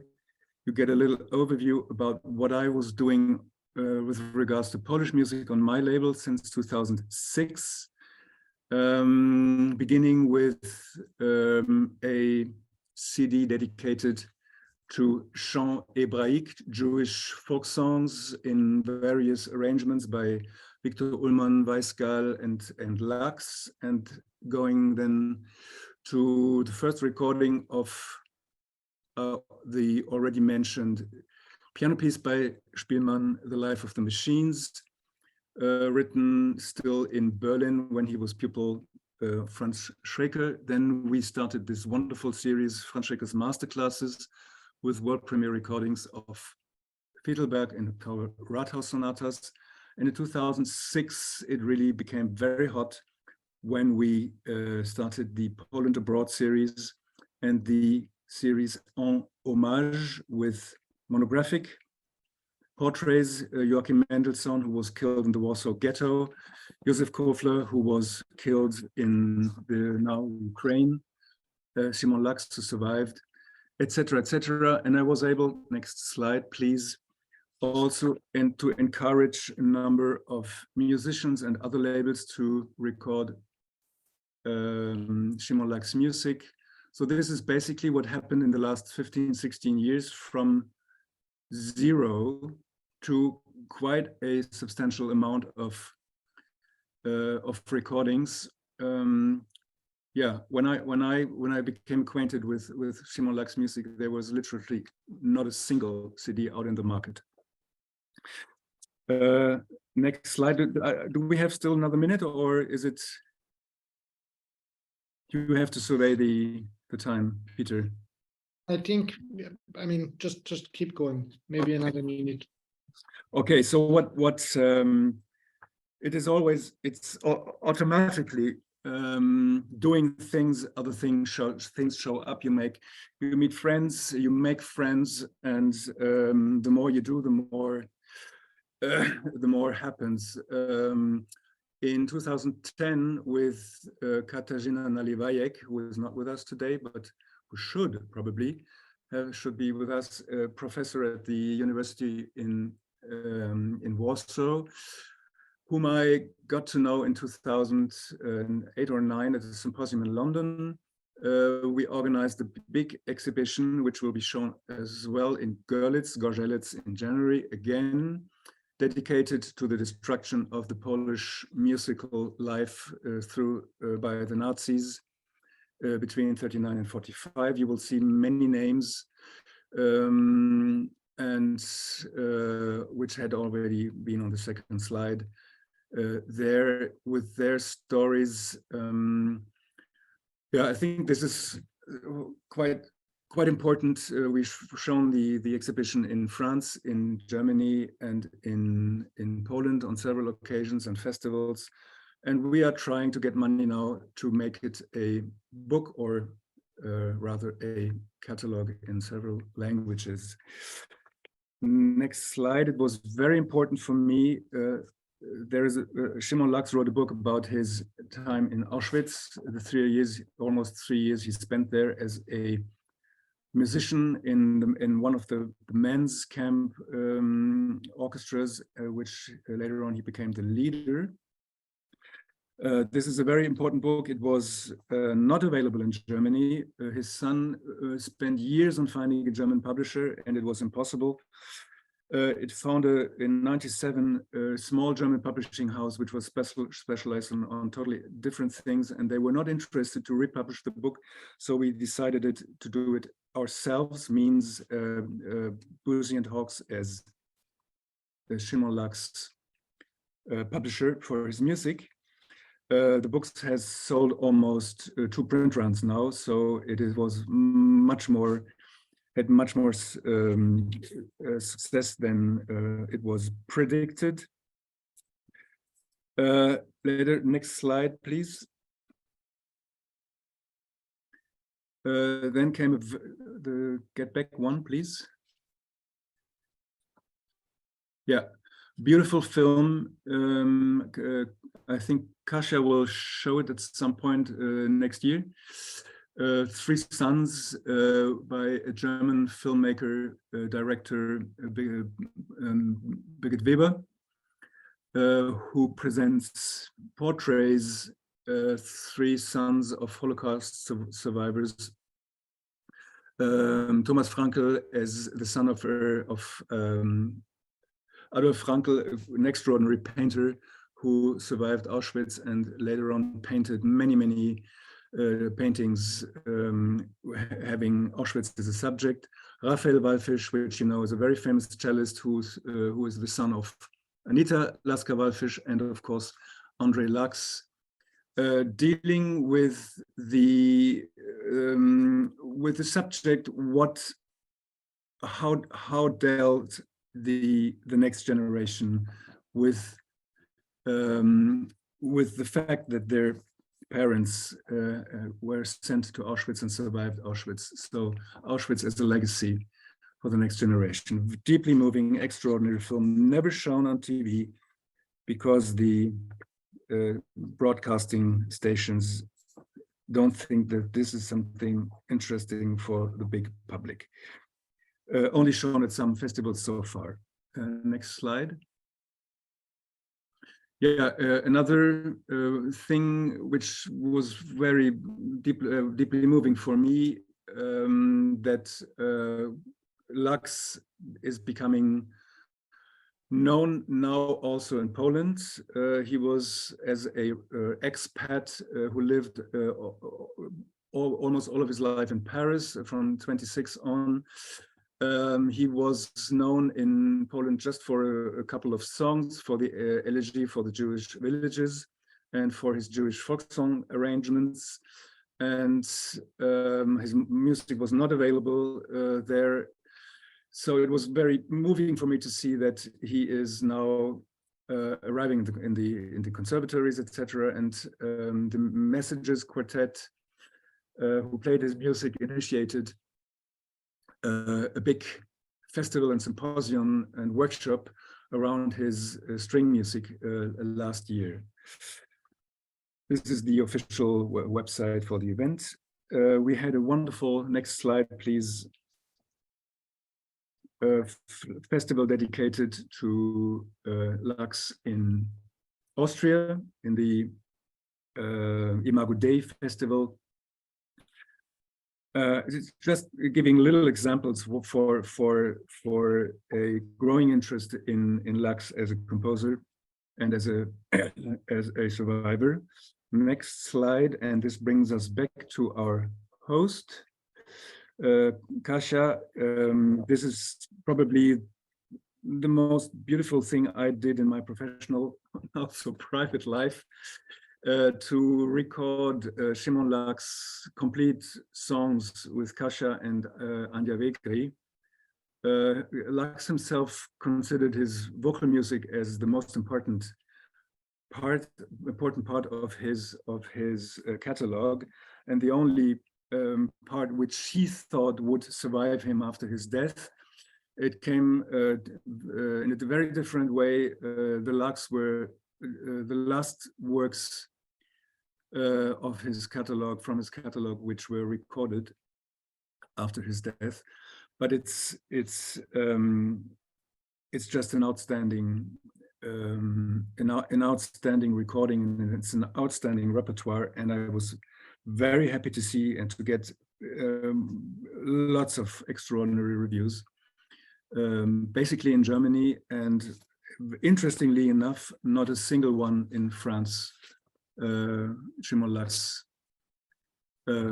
homeland, which he chose, and yeah, where he contributed so much music and translations and books. He is, so to say, completely forgotten in France, and it will take, I think, quite a long time to get the French music lovers acquainted to this chapter of her own story, because of course Lux was a victim not only of the German Nazi system, but because of course also of the collaboration and of the Vichy regime. Thank you very much for your patience and attention. Thank you very much. I could listen to you for hours as always. But since we are a bit late in our schedule, and we've got hopefully a discussion coming up, I would like to jump ahead and continue with Michael. Please, can you unmute yourself?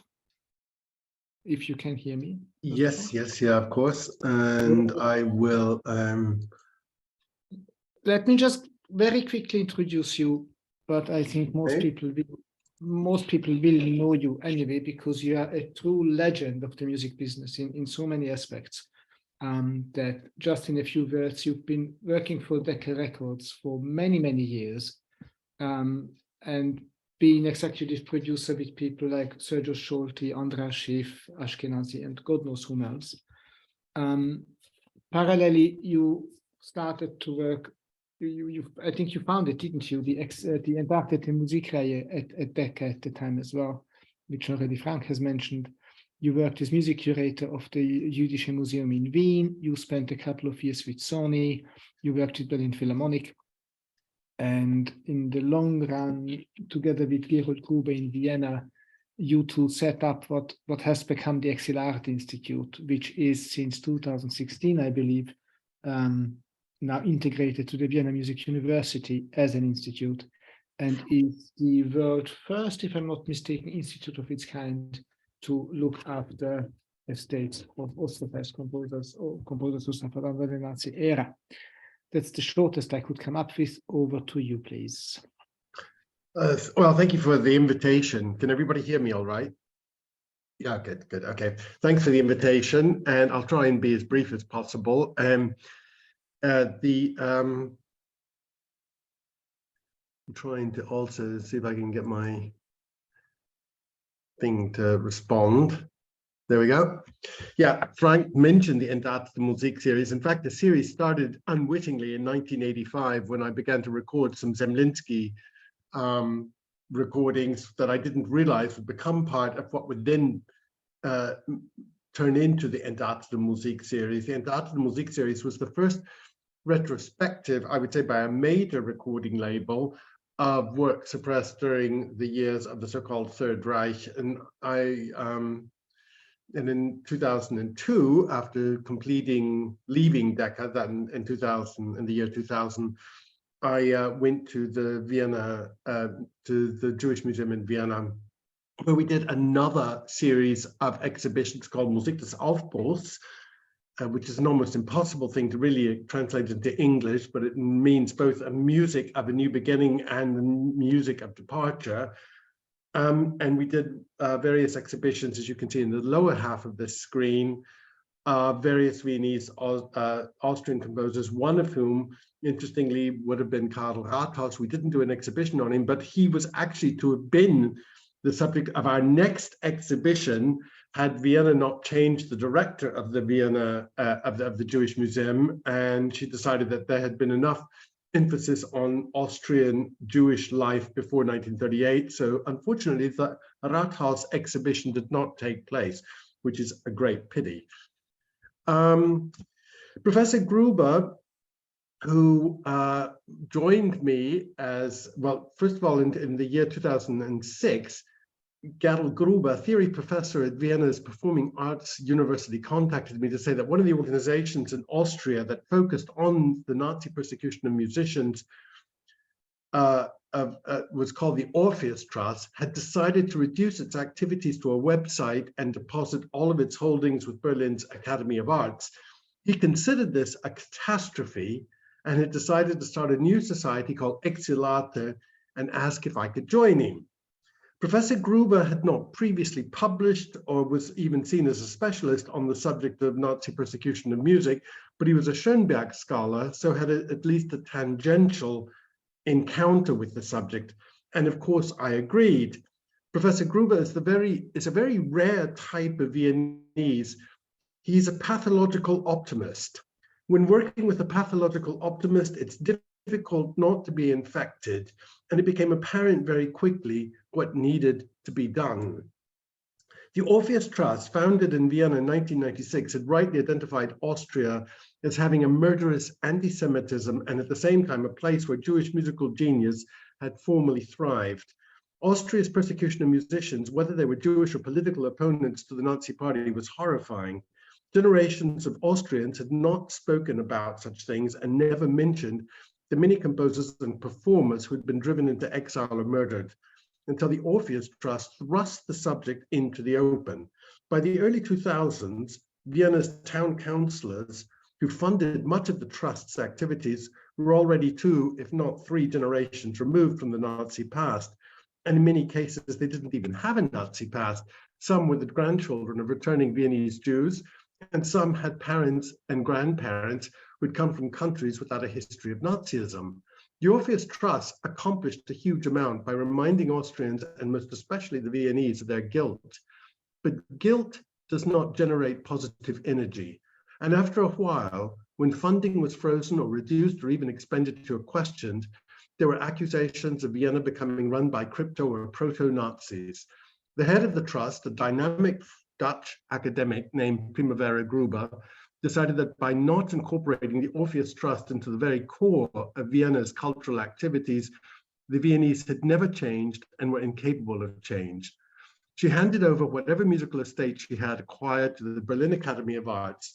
She reduced the Orpheus Trust activities to a website called Orpheus News and embarked on a long-term project of compiling a lexicon of every Austrian musician and composer and music student who had been driven into exile or murdered.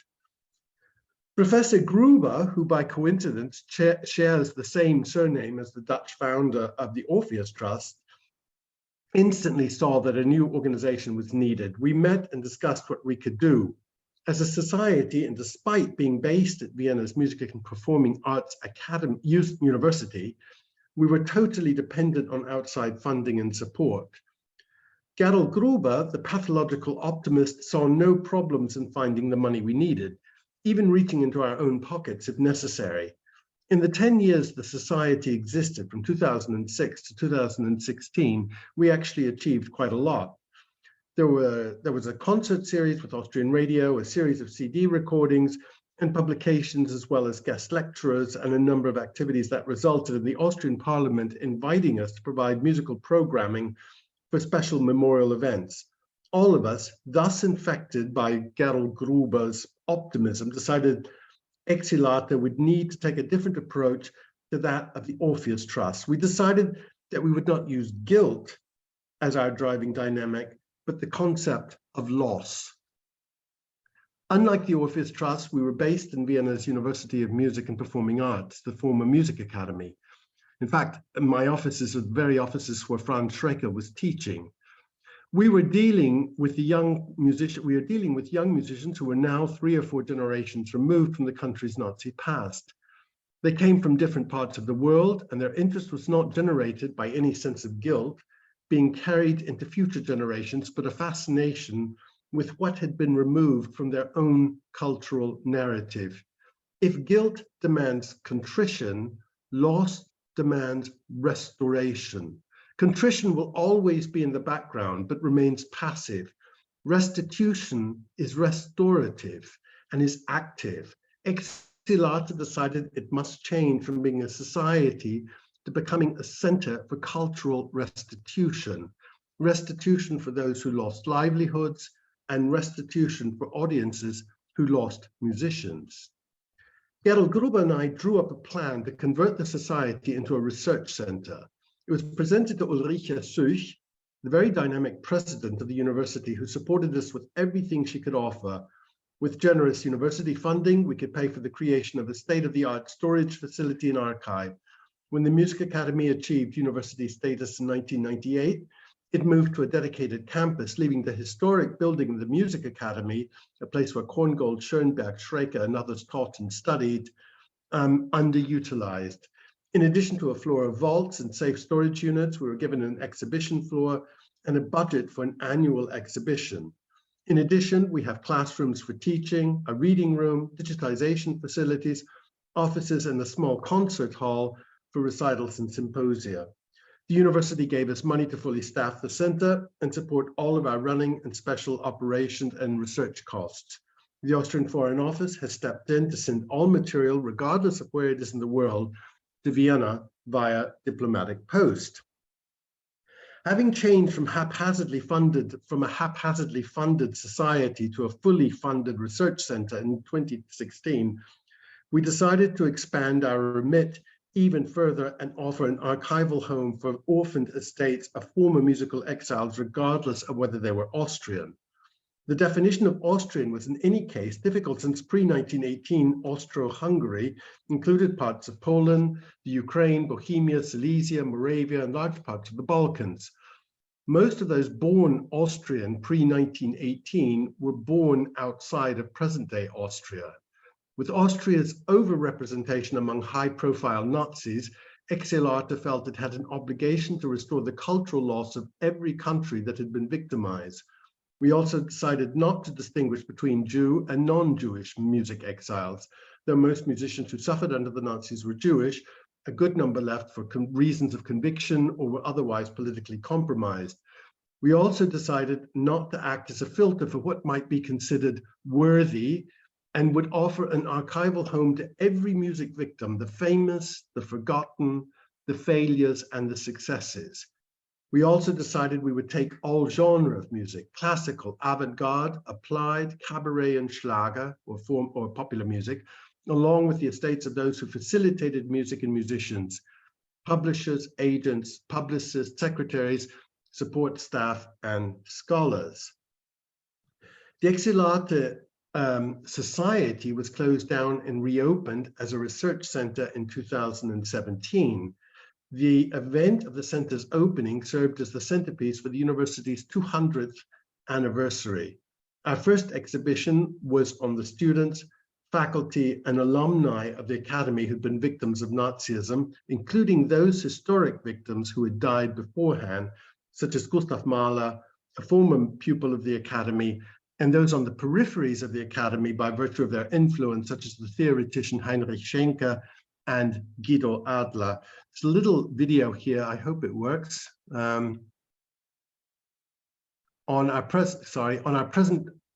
We've just changed our exhibition now to Fritz Kreisler, the violinist, but this was our previous exhibition on, in fact, the Polish performer Jan Kipura and his wife Marta Eggert. And this is a sort of virtual introduction to the exhibition and to the center as well.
Ich hab einen Wunsch nur früh und spät mit dir alleine sein.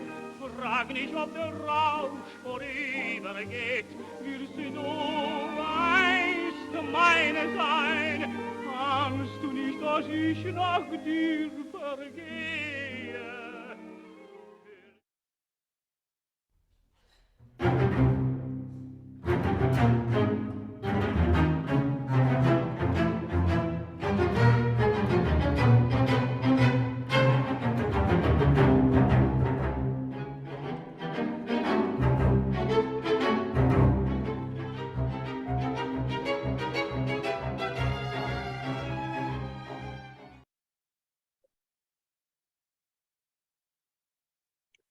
The first two estates we acquired were of the composers Hans Gall and Julius Bürger, both of whom would have been in and out of our building. These acquisitions were swiftly followed by others. Wilhelm Gross, a pupil of Franz Schreker, who went on to write a number of famous hit songs in the 1930s, such as Isle of Capri, Red Sails in the Sunset, Along the Santa Fe Trail. Theo Buchwald, another former pupil of the Academy, who went on to found and conduct the National Orchestra of Peru. Jan Urban, who is a Serb working in Croatia who fled the Ustasha. Anita Bildt was a cabaret singer and composer. Other composers whose estates have been acquired by the exil.arte of the last 5 years include Walter Bricht, André Singer, Richard Hoffmann, Eric Zander, Walter Würzburger, Robert Fürstenthal, Walter Susken, Gustav Levy, Egon Dulsgarten, Georg Tintner, and the operetta composer Robert Frey. And there are several others that have actually come to the list in addition to these that I've just mentioned since actually preparing this talk. A number of families have started to offer us individual items. The daughter of the music publisher Heinz Heinsheimer gave us the manuscript of his history of Universal Editions, which we managed to have published for Universal Editions centenary celebration. We also had the estate of the dancer and choreographer Maria Piscator, along with a good deal of the European estate of her husband Erwin Piscator.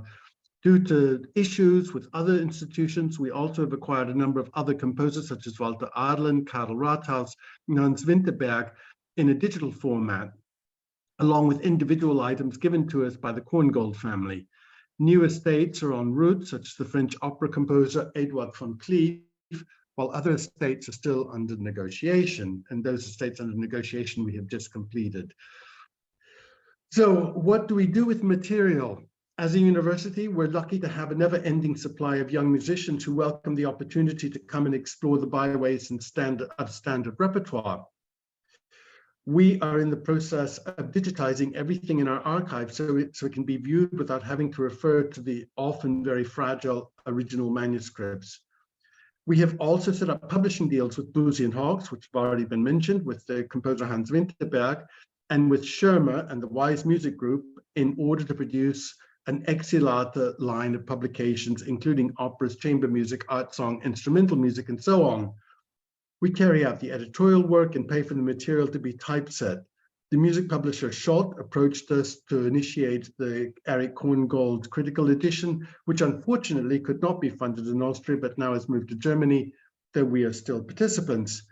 We have also initiated a series of concerts and created teaching modules that cover the contribution of Jewish musicians prior to the Nazis, the negative and positive consequences of exile, the loss of musicians and the camps, and the loss of some of Europe's most important performers and composers. In addition, we have continued our publication series with Bühlau, with further books on Hugo Kauder, a collection of essays on the effects of music during the Nazi years, my own book, Forbidden Music, The Jewish Composers Banned by the Nazis, which was published by Yale University Press in 2013, and my next book for Yale, which is coming out next year, on the music of exile. Of the 30 estates that are housed or en route to exil.arte, no two share identical stories. A synthesis of different developments occurs depending on the age of the refugee, the country that offered refuge, and the culture the refugee came from in the first place. No two stories are alike, and most open up entirely new vistas we had not previously considered. Peter Puschkas mentioned Hans Winterberg. I'll give you a quick rundown on Hans Winterberg. We have the story of Hans Winterberg, a Czech Jew who took on the identity of a Sudeten German to escape the bloody purge of German Czechs in the summer of 1945. Winterberg was officially a Czech speaker and therefore spared the expropriation inflicted upon German-speaking Czechs after the defeat of Hitler. Nevertheless, German was his first language. His wife was a German-speaking Czech whom the Nazis had forced him to divorce before deporting him to Theresienstadt. Miraculously, he survived, but became acutely anxious and aware of his vulnerability as a German-speaking Czech. His ex-wife and daughter were living in Germany, where he followed in 1947. Perhaps because of the communist coup in 1948, he decided not to return to Prague, but in order to remain in Germany, he had to align himself with a community of expropriated Sudeten Germans. His principal spoken language may have been German. His musical language was typical of the post-Janacek generation of composers such as Martinu and his murdered compatriots Hans Krasse, Viktor Ullmann, Erwin Schulhoff, Pavel Haas, and Gideon Klein. He was a Jew who found refuge in former Nazi Germany. To read the documentation of various Bavarian civil servants is to realize how unusual this was and why many would doubt his story. Many German-speaking Czechs living in Munich knew him from Prague, did not believe he'd been expropriated and forced to leave. Even if his version of events was true, they could not understand why he would immigrate to Germany rather than go to Israel or the United States. The Sudeten Germans not only slammed an embargo on access or information on Hans Winterberg's musical estate after his death, they agreed never to make known the fact that Winterberg was a Jew. This was a contract that was signed with the public archive in Germany in 2002. Only when Winterberg's natural grandson appealed to exil.arte could we break the embargo. There followed recordings, performances, and a publishing deal with Boosey and Hawkes, who advertised Winterberg as one of the great symphonic composers of the 20th century. We haven't got time. I would have played a short excerpt of his music, but we'll just move on to another story, which is that of Walter Bricht, another story about a composer who was one of the most successful and productive of his generation until Austria's Anschluss. And this Anschluss resulted in the revelation that he was, according to the Nuremberg laws, 100% Jewish. His grandparents had converted, yet he himself had never set foot in a synagogue. His most prominent advocates were the arch-Nazi Leopold Reichwein, an anti-Semite so fanatical he refused to conduct Mendelssohn long before Hitler's arrival. Reichwein committed suicide rather than witness the defeat of Nazism. Bricht's other advocate was Clemens Krauss, a member of Vienna's music establishment, and offered Bricht the option of becoming an honorary Aryan in order to continue with the planned performances of his second piano concerto and his symphony with the Vienna Philharmonic. Bricht refused, immigrated to the United States, where his life fell apart, and a young man who was hardly ever out of the musical news before 1938 stopped composing. He died while still working as a professor of chamber music at Indiana University. Only at the end of his life did he take up composition again.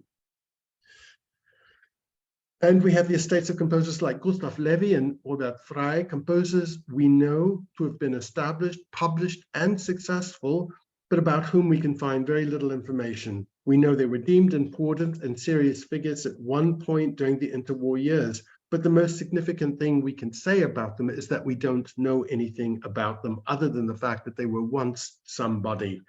We have the remaining compositional estates of composers who turned conductors in order to make a living, Georg Tintner and Walter Susskind. It surprises to discover they never intended to become famous as conductors and had always thought of themselves as composers before being forced into conducting just to put bread on the table. Had they remained in their homeland, they would have continued to grow as composers, one supposes. Some of these lives represent broken promises, while others suggest interrupted developments. All of them tell a story of music stolen from their natural audiences and careers stolen from promising musicians. Despite the broken lines, interrupted lives, and lost music, exil.arte is trying to restore and fill the gap they left. Indeed, gap is really too mild a word. Vacuum is more appropriate, because after the war, when those who survived could have returned, they faced further rejection. Few were invited back, and those who were came as visitors, not as contributors to the cultural Wiederaufbau of their former homelands. Exil.arte is an attempt at restitution, a restitution to the artists whose creative lives were interrupted, and a restitution to the audiences from whom they were taken. So thank you very much for your patience. Thank you very much, Mickey. This was so much at once that maybe question over into the round. Any questions to Michael? Anyone with anything?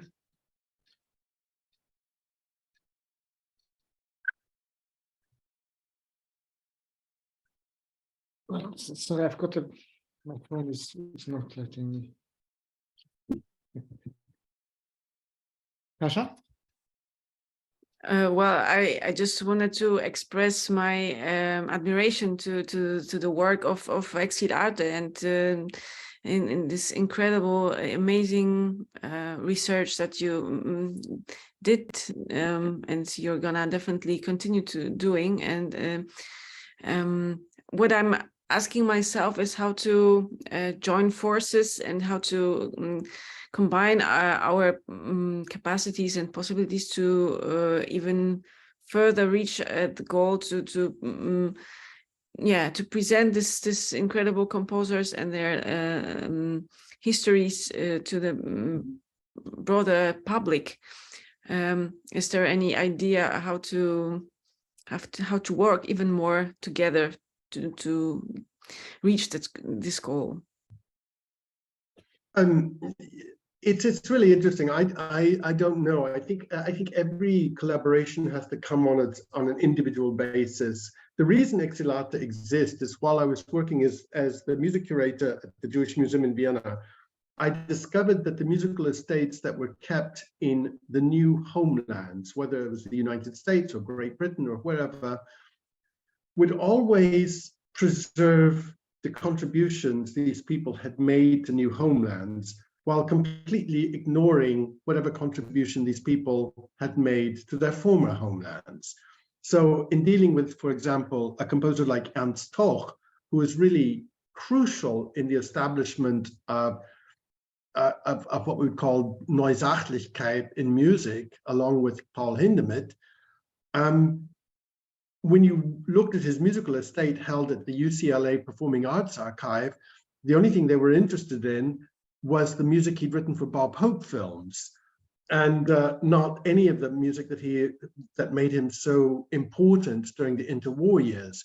And the same was very much the case with Karl Rathaus, that Frank was talking about earlier, who the musical estate essentially landed in Queens College, New York, basically in the same shoeboxes as it was deposited in 1954, and nobody had actually gone through it until much more recently, when we started the work on a documentary on Karl Rathaus, really a most remarkable composer whose opera Fremde Erde has extraordinary relevance for today as well. But I think one of the things that we're now looking at, particularly in a digital age, is this idea of perhaps sharing digital material, so that if we know that there's a musical estate somewhere which is not fulfilling its potential because of where it is. Somebody approached us with the estate of Julius Haas, who was a very important Viennese composer working within sort of a kind of Jewish music, but a secular Jewish music idiom. His estate is held at the Hebrew College in someplace in America. Sorry, I'm having a senior moment here. And it's not living up to its potential. So the idea is perhaps sharing digital material so that we can perhaps look at seeing how some of this material, some of the best material, if possible, can be published elsewhere, can be brought to a kind of wider dissemination. So I think this is really one of the important things, is just trying to find, it's not just a question of finding orphaned musical estates. And some of the musical estates we have came because families said, like the Bricht family, for example, or the Hans Gahl family, they said, you know, we have offers of local archives and libraries who say that they will take the estate.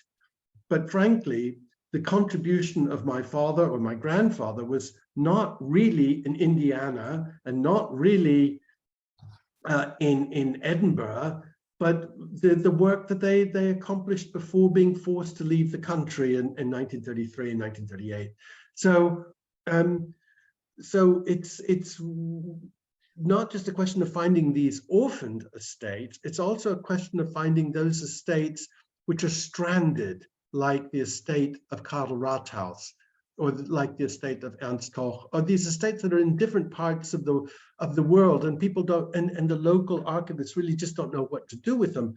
There's another one named Richard Fuchs, who's in Wellington, New Zealand, where again, the local archivists have no idea what to do with Richard Fuchs. And so it's a question of trying to assimilate these lost bits and pieces and bring them together so that we can, at least through our portal, bring them to at least some sort of greater recognition.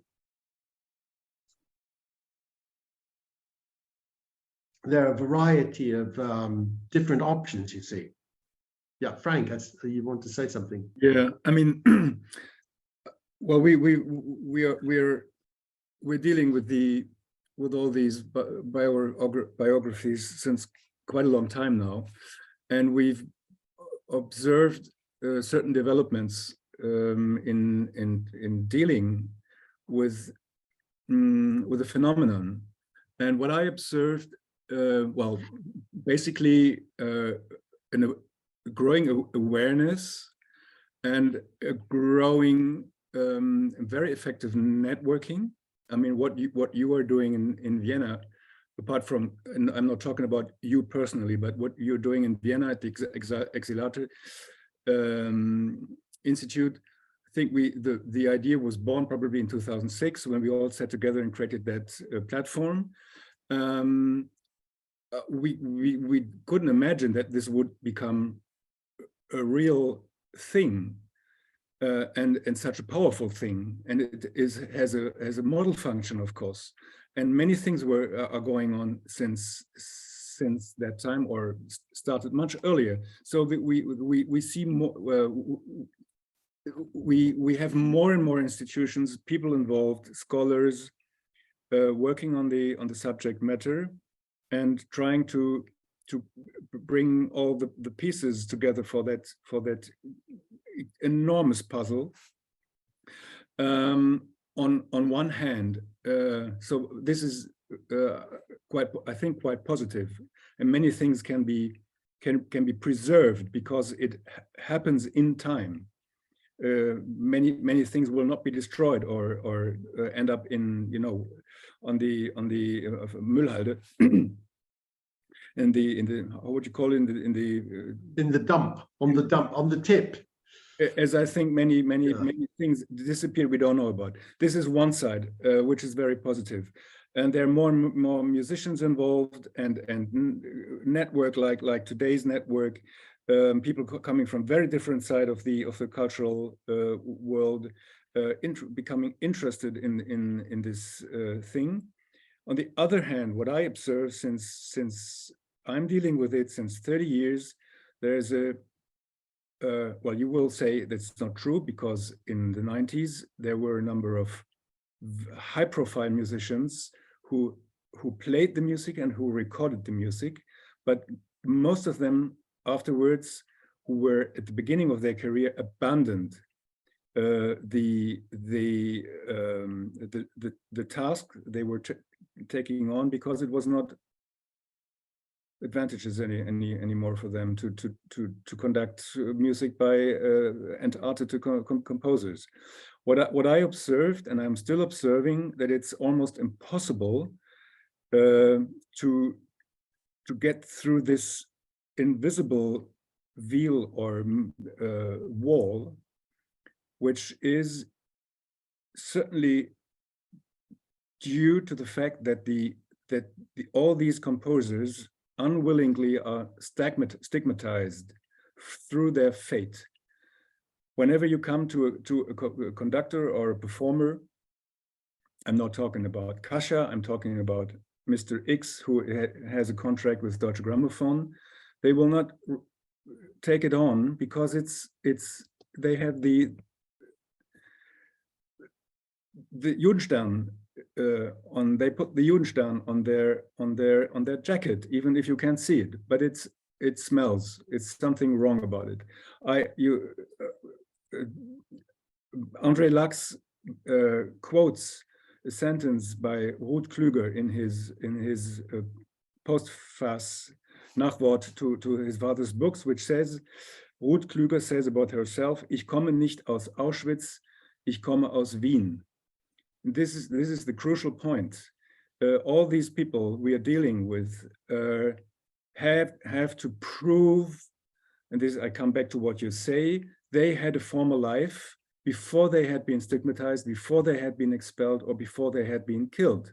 And this is for us the biggest hurdle to overcome. And I think this is, and you give a wonderful example, being hosted in the University for the Arts in Vienna. It must become a part of the curriculum of young musicians. If you bring the music and the positive aspect of the music, what makes us shiver and cry, because we're dealing with so extraordinary things we don't want to miss in our daily life. You know what I mean? I mean, we are living with that music, and I don't want to give it away anymore, because I did everything to make it live, played, and recorded, and I want to give it away anymore. The more people we get into the position of really having swallowed it and rethought it and played it, the better it will be.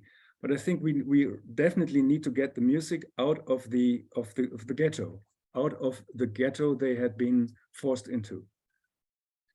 I think this is why it's important that we're dealing with kids who are 4 generations removed and are no longer trying to flagellate themselves with the idea of guilt, that they're simply saying, I've got to prepare a new work for this semester, and I don't want to do a Razumovsky quartet. I'll look at a quartet by Walter Bricht instead, or by Bürger or somebody. Sorry, Peter, yes.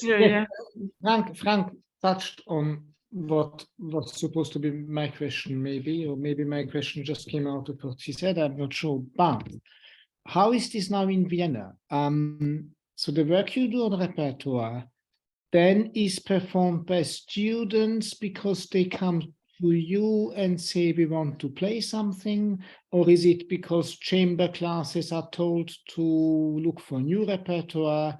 Or is it that actually, let's say, a piano teacher says in class that as of now, because you have to study 20th century repertoire, here is X, Y, Z, but you also have to play alongside of your Chopin etudes, for example?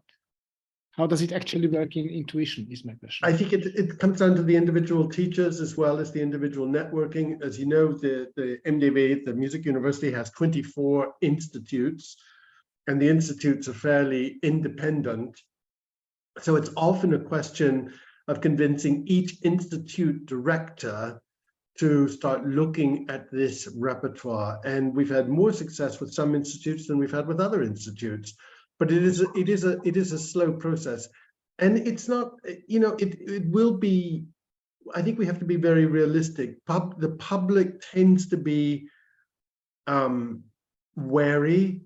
It's not always receptive to the unfamiliar, but it's always receptive to something which they don't think is going to be too difficult for them to understand and absorb. And I think that we're coming to a part in our own musical developments where so much of the music from the early 20th century, of course, there's quite a bit of music which is still very, very difficult to digest. Even Schoenberg is still quite difficult to digest, and he's no longer in copyright, for goodness sakes. But when you're looking when you look at the composers, for example, let's take a very basic example, Petrenko taking Korngold's symphony in F sharp on tour with the Berlin Philharmonic throughout the United States. I mean, you know, we may say, okay, it's Korngold, and we may disparage pluses or negative attitudes towards the work, but it is at least a platform where things are starting to happen. And I think if it can happen with Korngold, it can certainly happen with Schreker. And if it can happen, with Schreker, it'll happen. And if it can happen with Zemlinsky, it'll happen with Schreker. And but then even eventually, Tiedemann conducted Schreker in the meanwhile. I mean, this is this is not taking a risk to play Korngold in Germany and Zemlinsky and declaring it a fight for suppressed music. I mean, sorry. I think it's a start. I think we have to be realistic and say it is a start, because audiences, for whatever reason, are still very wary and uncomfortable, and concert programmers are also still have not got beyond this idea of let's have a piece of modern music which we know the audience is not going to like, and it'll last for 12 minutes, and we'll put a Beethoven symphony before it and after it, and we'll put a Mozart concerto before it.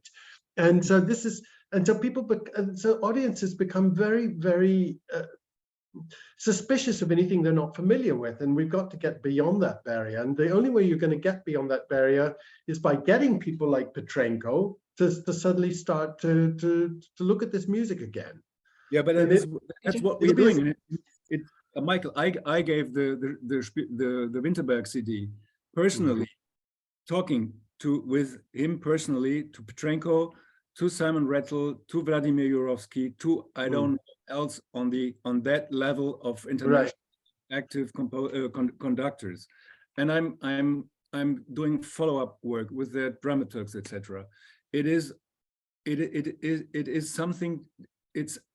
There is something between these names. There is something between Korngold and Winterberg, and it will probably take ages. I mean, I hope it will be proved wrong, but it's a shame that you have Gerold Gruber as the positive thinking guy. I need someone in Berlin as well.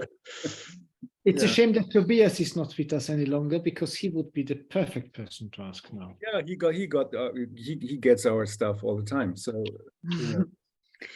no, it is a problem. I mean, look at Ricardo Chailly. Ricardo Chailly started off recording this repertoire, and then decided that, when I spoke to him the last time, he simply said he'd now decided to move on to the really great works of music. And, so you have, I am aware of this idea that let's establish a reputation using unfamiliar composers that can't be, where my performance can't be compared with anything.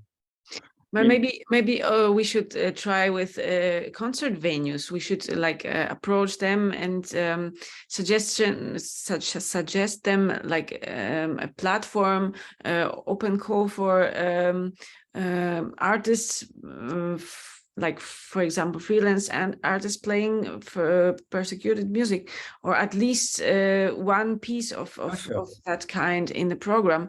Maybe if we approach directly the institutions, we will reach something. But Kasia, what did you do last year? You applied for a slot at the Konzerthaus Berlin, who did the same scheme as Leipzig did, inviting freelance musicians. You wanted to present the Shimon Lachs repertoire, which just was published on CD, and they refused your suggestion. I mean, that's true. I think Frank will know this better than anybody, because of course he's in charge of trying to sell this repertoire.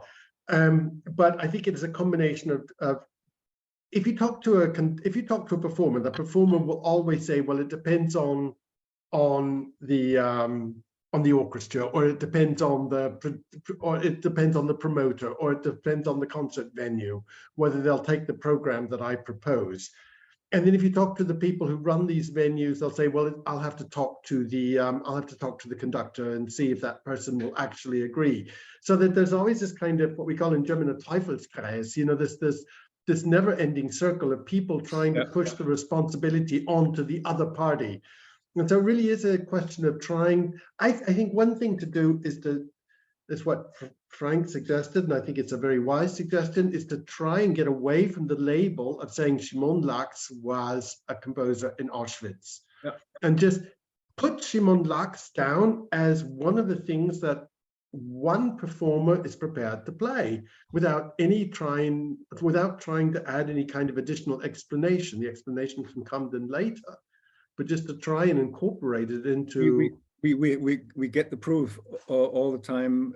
Musicians are taking on the repertoire and just playing it as part of their regular repertoire alongside Mozart and Beethoven. I've been to so many concerts and where it just works, and very often these composers get are much more acclaimed than Mozart is, and people are just wondering themselves why they never heard of Laks, and they were just totally thrilled. So it really works, but again, unto a certain kind of event, venue, etc.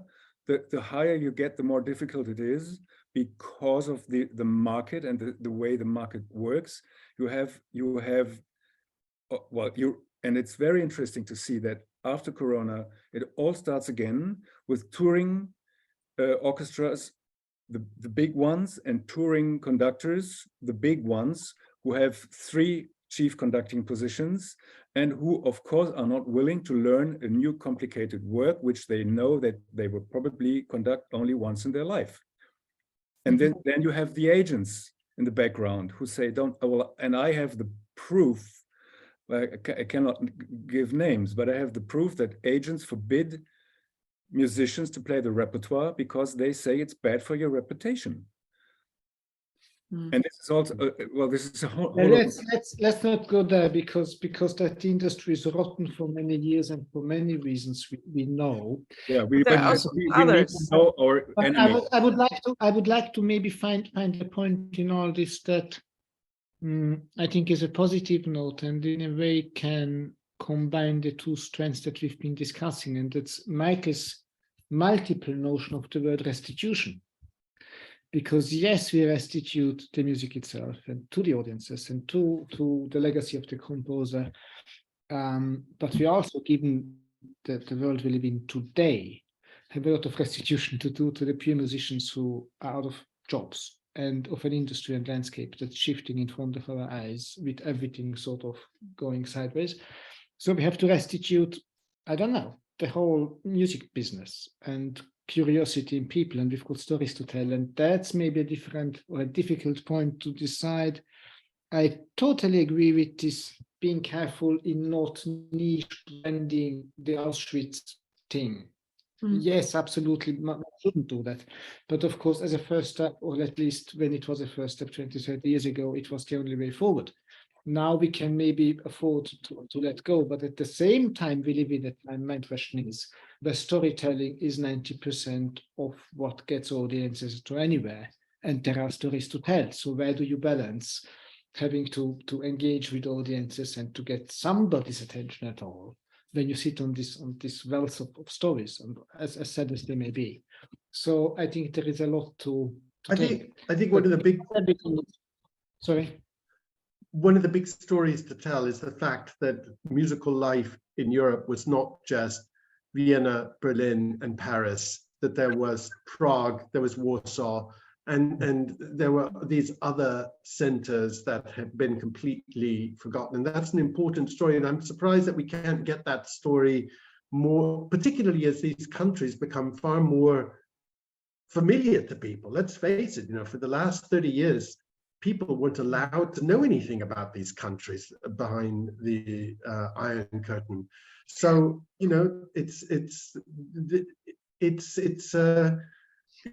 is a very, very slow process. But I think that one of the extraordinary things that I discovered, even when dealing with Winterberg, was the fact that the dynamism of Prague as a musical center, which must have been the equal of Berlin and Vienna at the time, and a very, very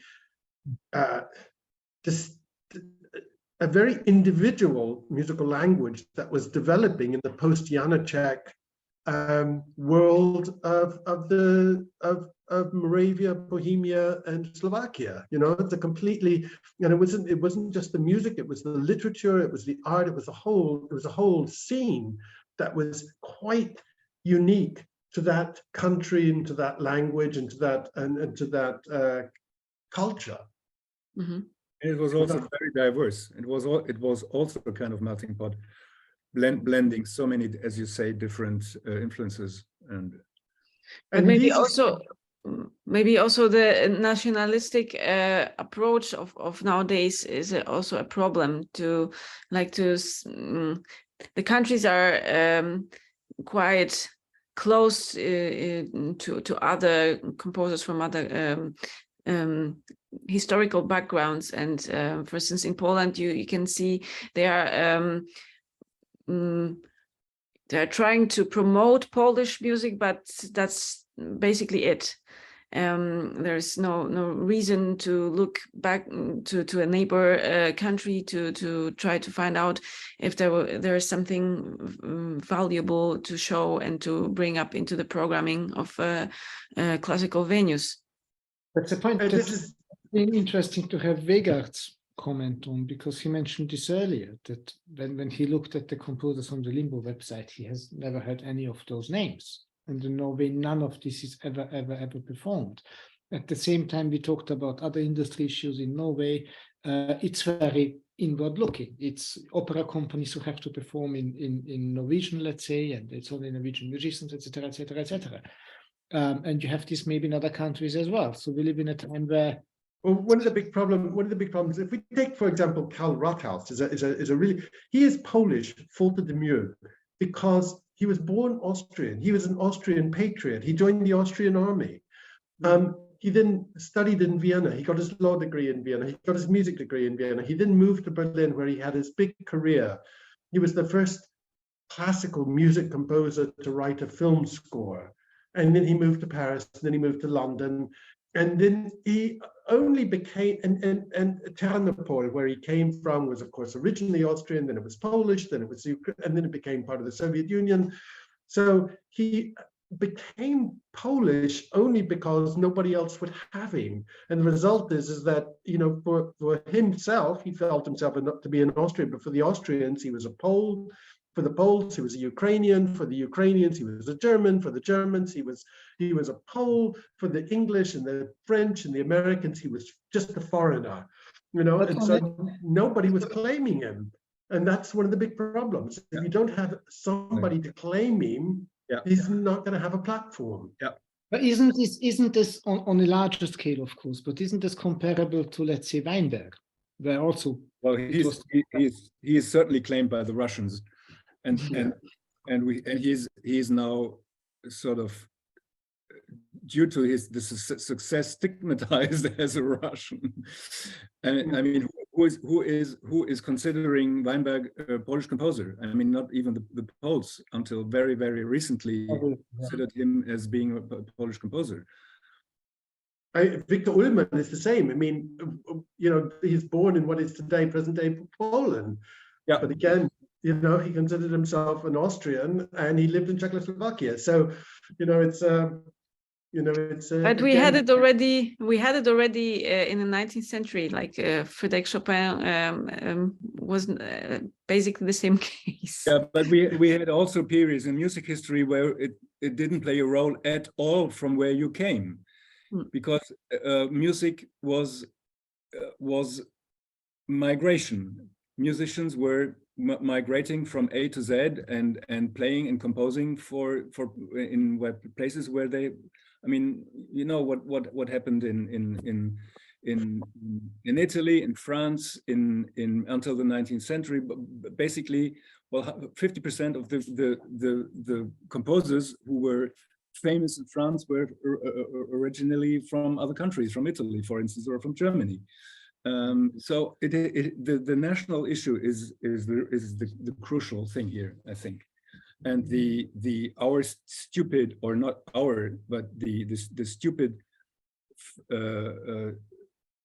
idea of nationalistic identity in music, which is so important in the program making today, everywhere, wherever you look. You have a focus on Spanish music. You will never get anywhere a piece by Roberto Gerard. You're writing the most Spanish music in the 20th century. not in our. I think there's nothing we can do about it. Well, I think definitely we can do a lot about it, and we are doing it already. So especially, I mean, I know, of course, very well work of Frank, so I know that he's doing the most of us. he's doing really a lot. I have really great appreciation for that. But unfortunately, we can speak and talk about it for very long, and definitely we need to look for solutions and for reasons to continue. But for now, I would suggest that we make a break, make a point. Thank you very, very, very much for your attendance in this conference and for your presentations. Thank you, Peter, for hosting this conference with me. Thank you, Cyranus, for staying with us till the end. Yeah. Thank you very much from all of you. It was very, very interesting to me. I learned so much, and I hope you continue your work. What are you doing? It's so important in this world today, because the history repeats itself, and we have to learn. We can see. Yeah. Well, thank you once more, and see you hopefully next time. And otherwise, have a great Christmas. Thank you very much.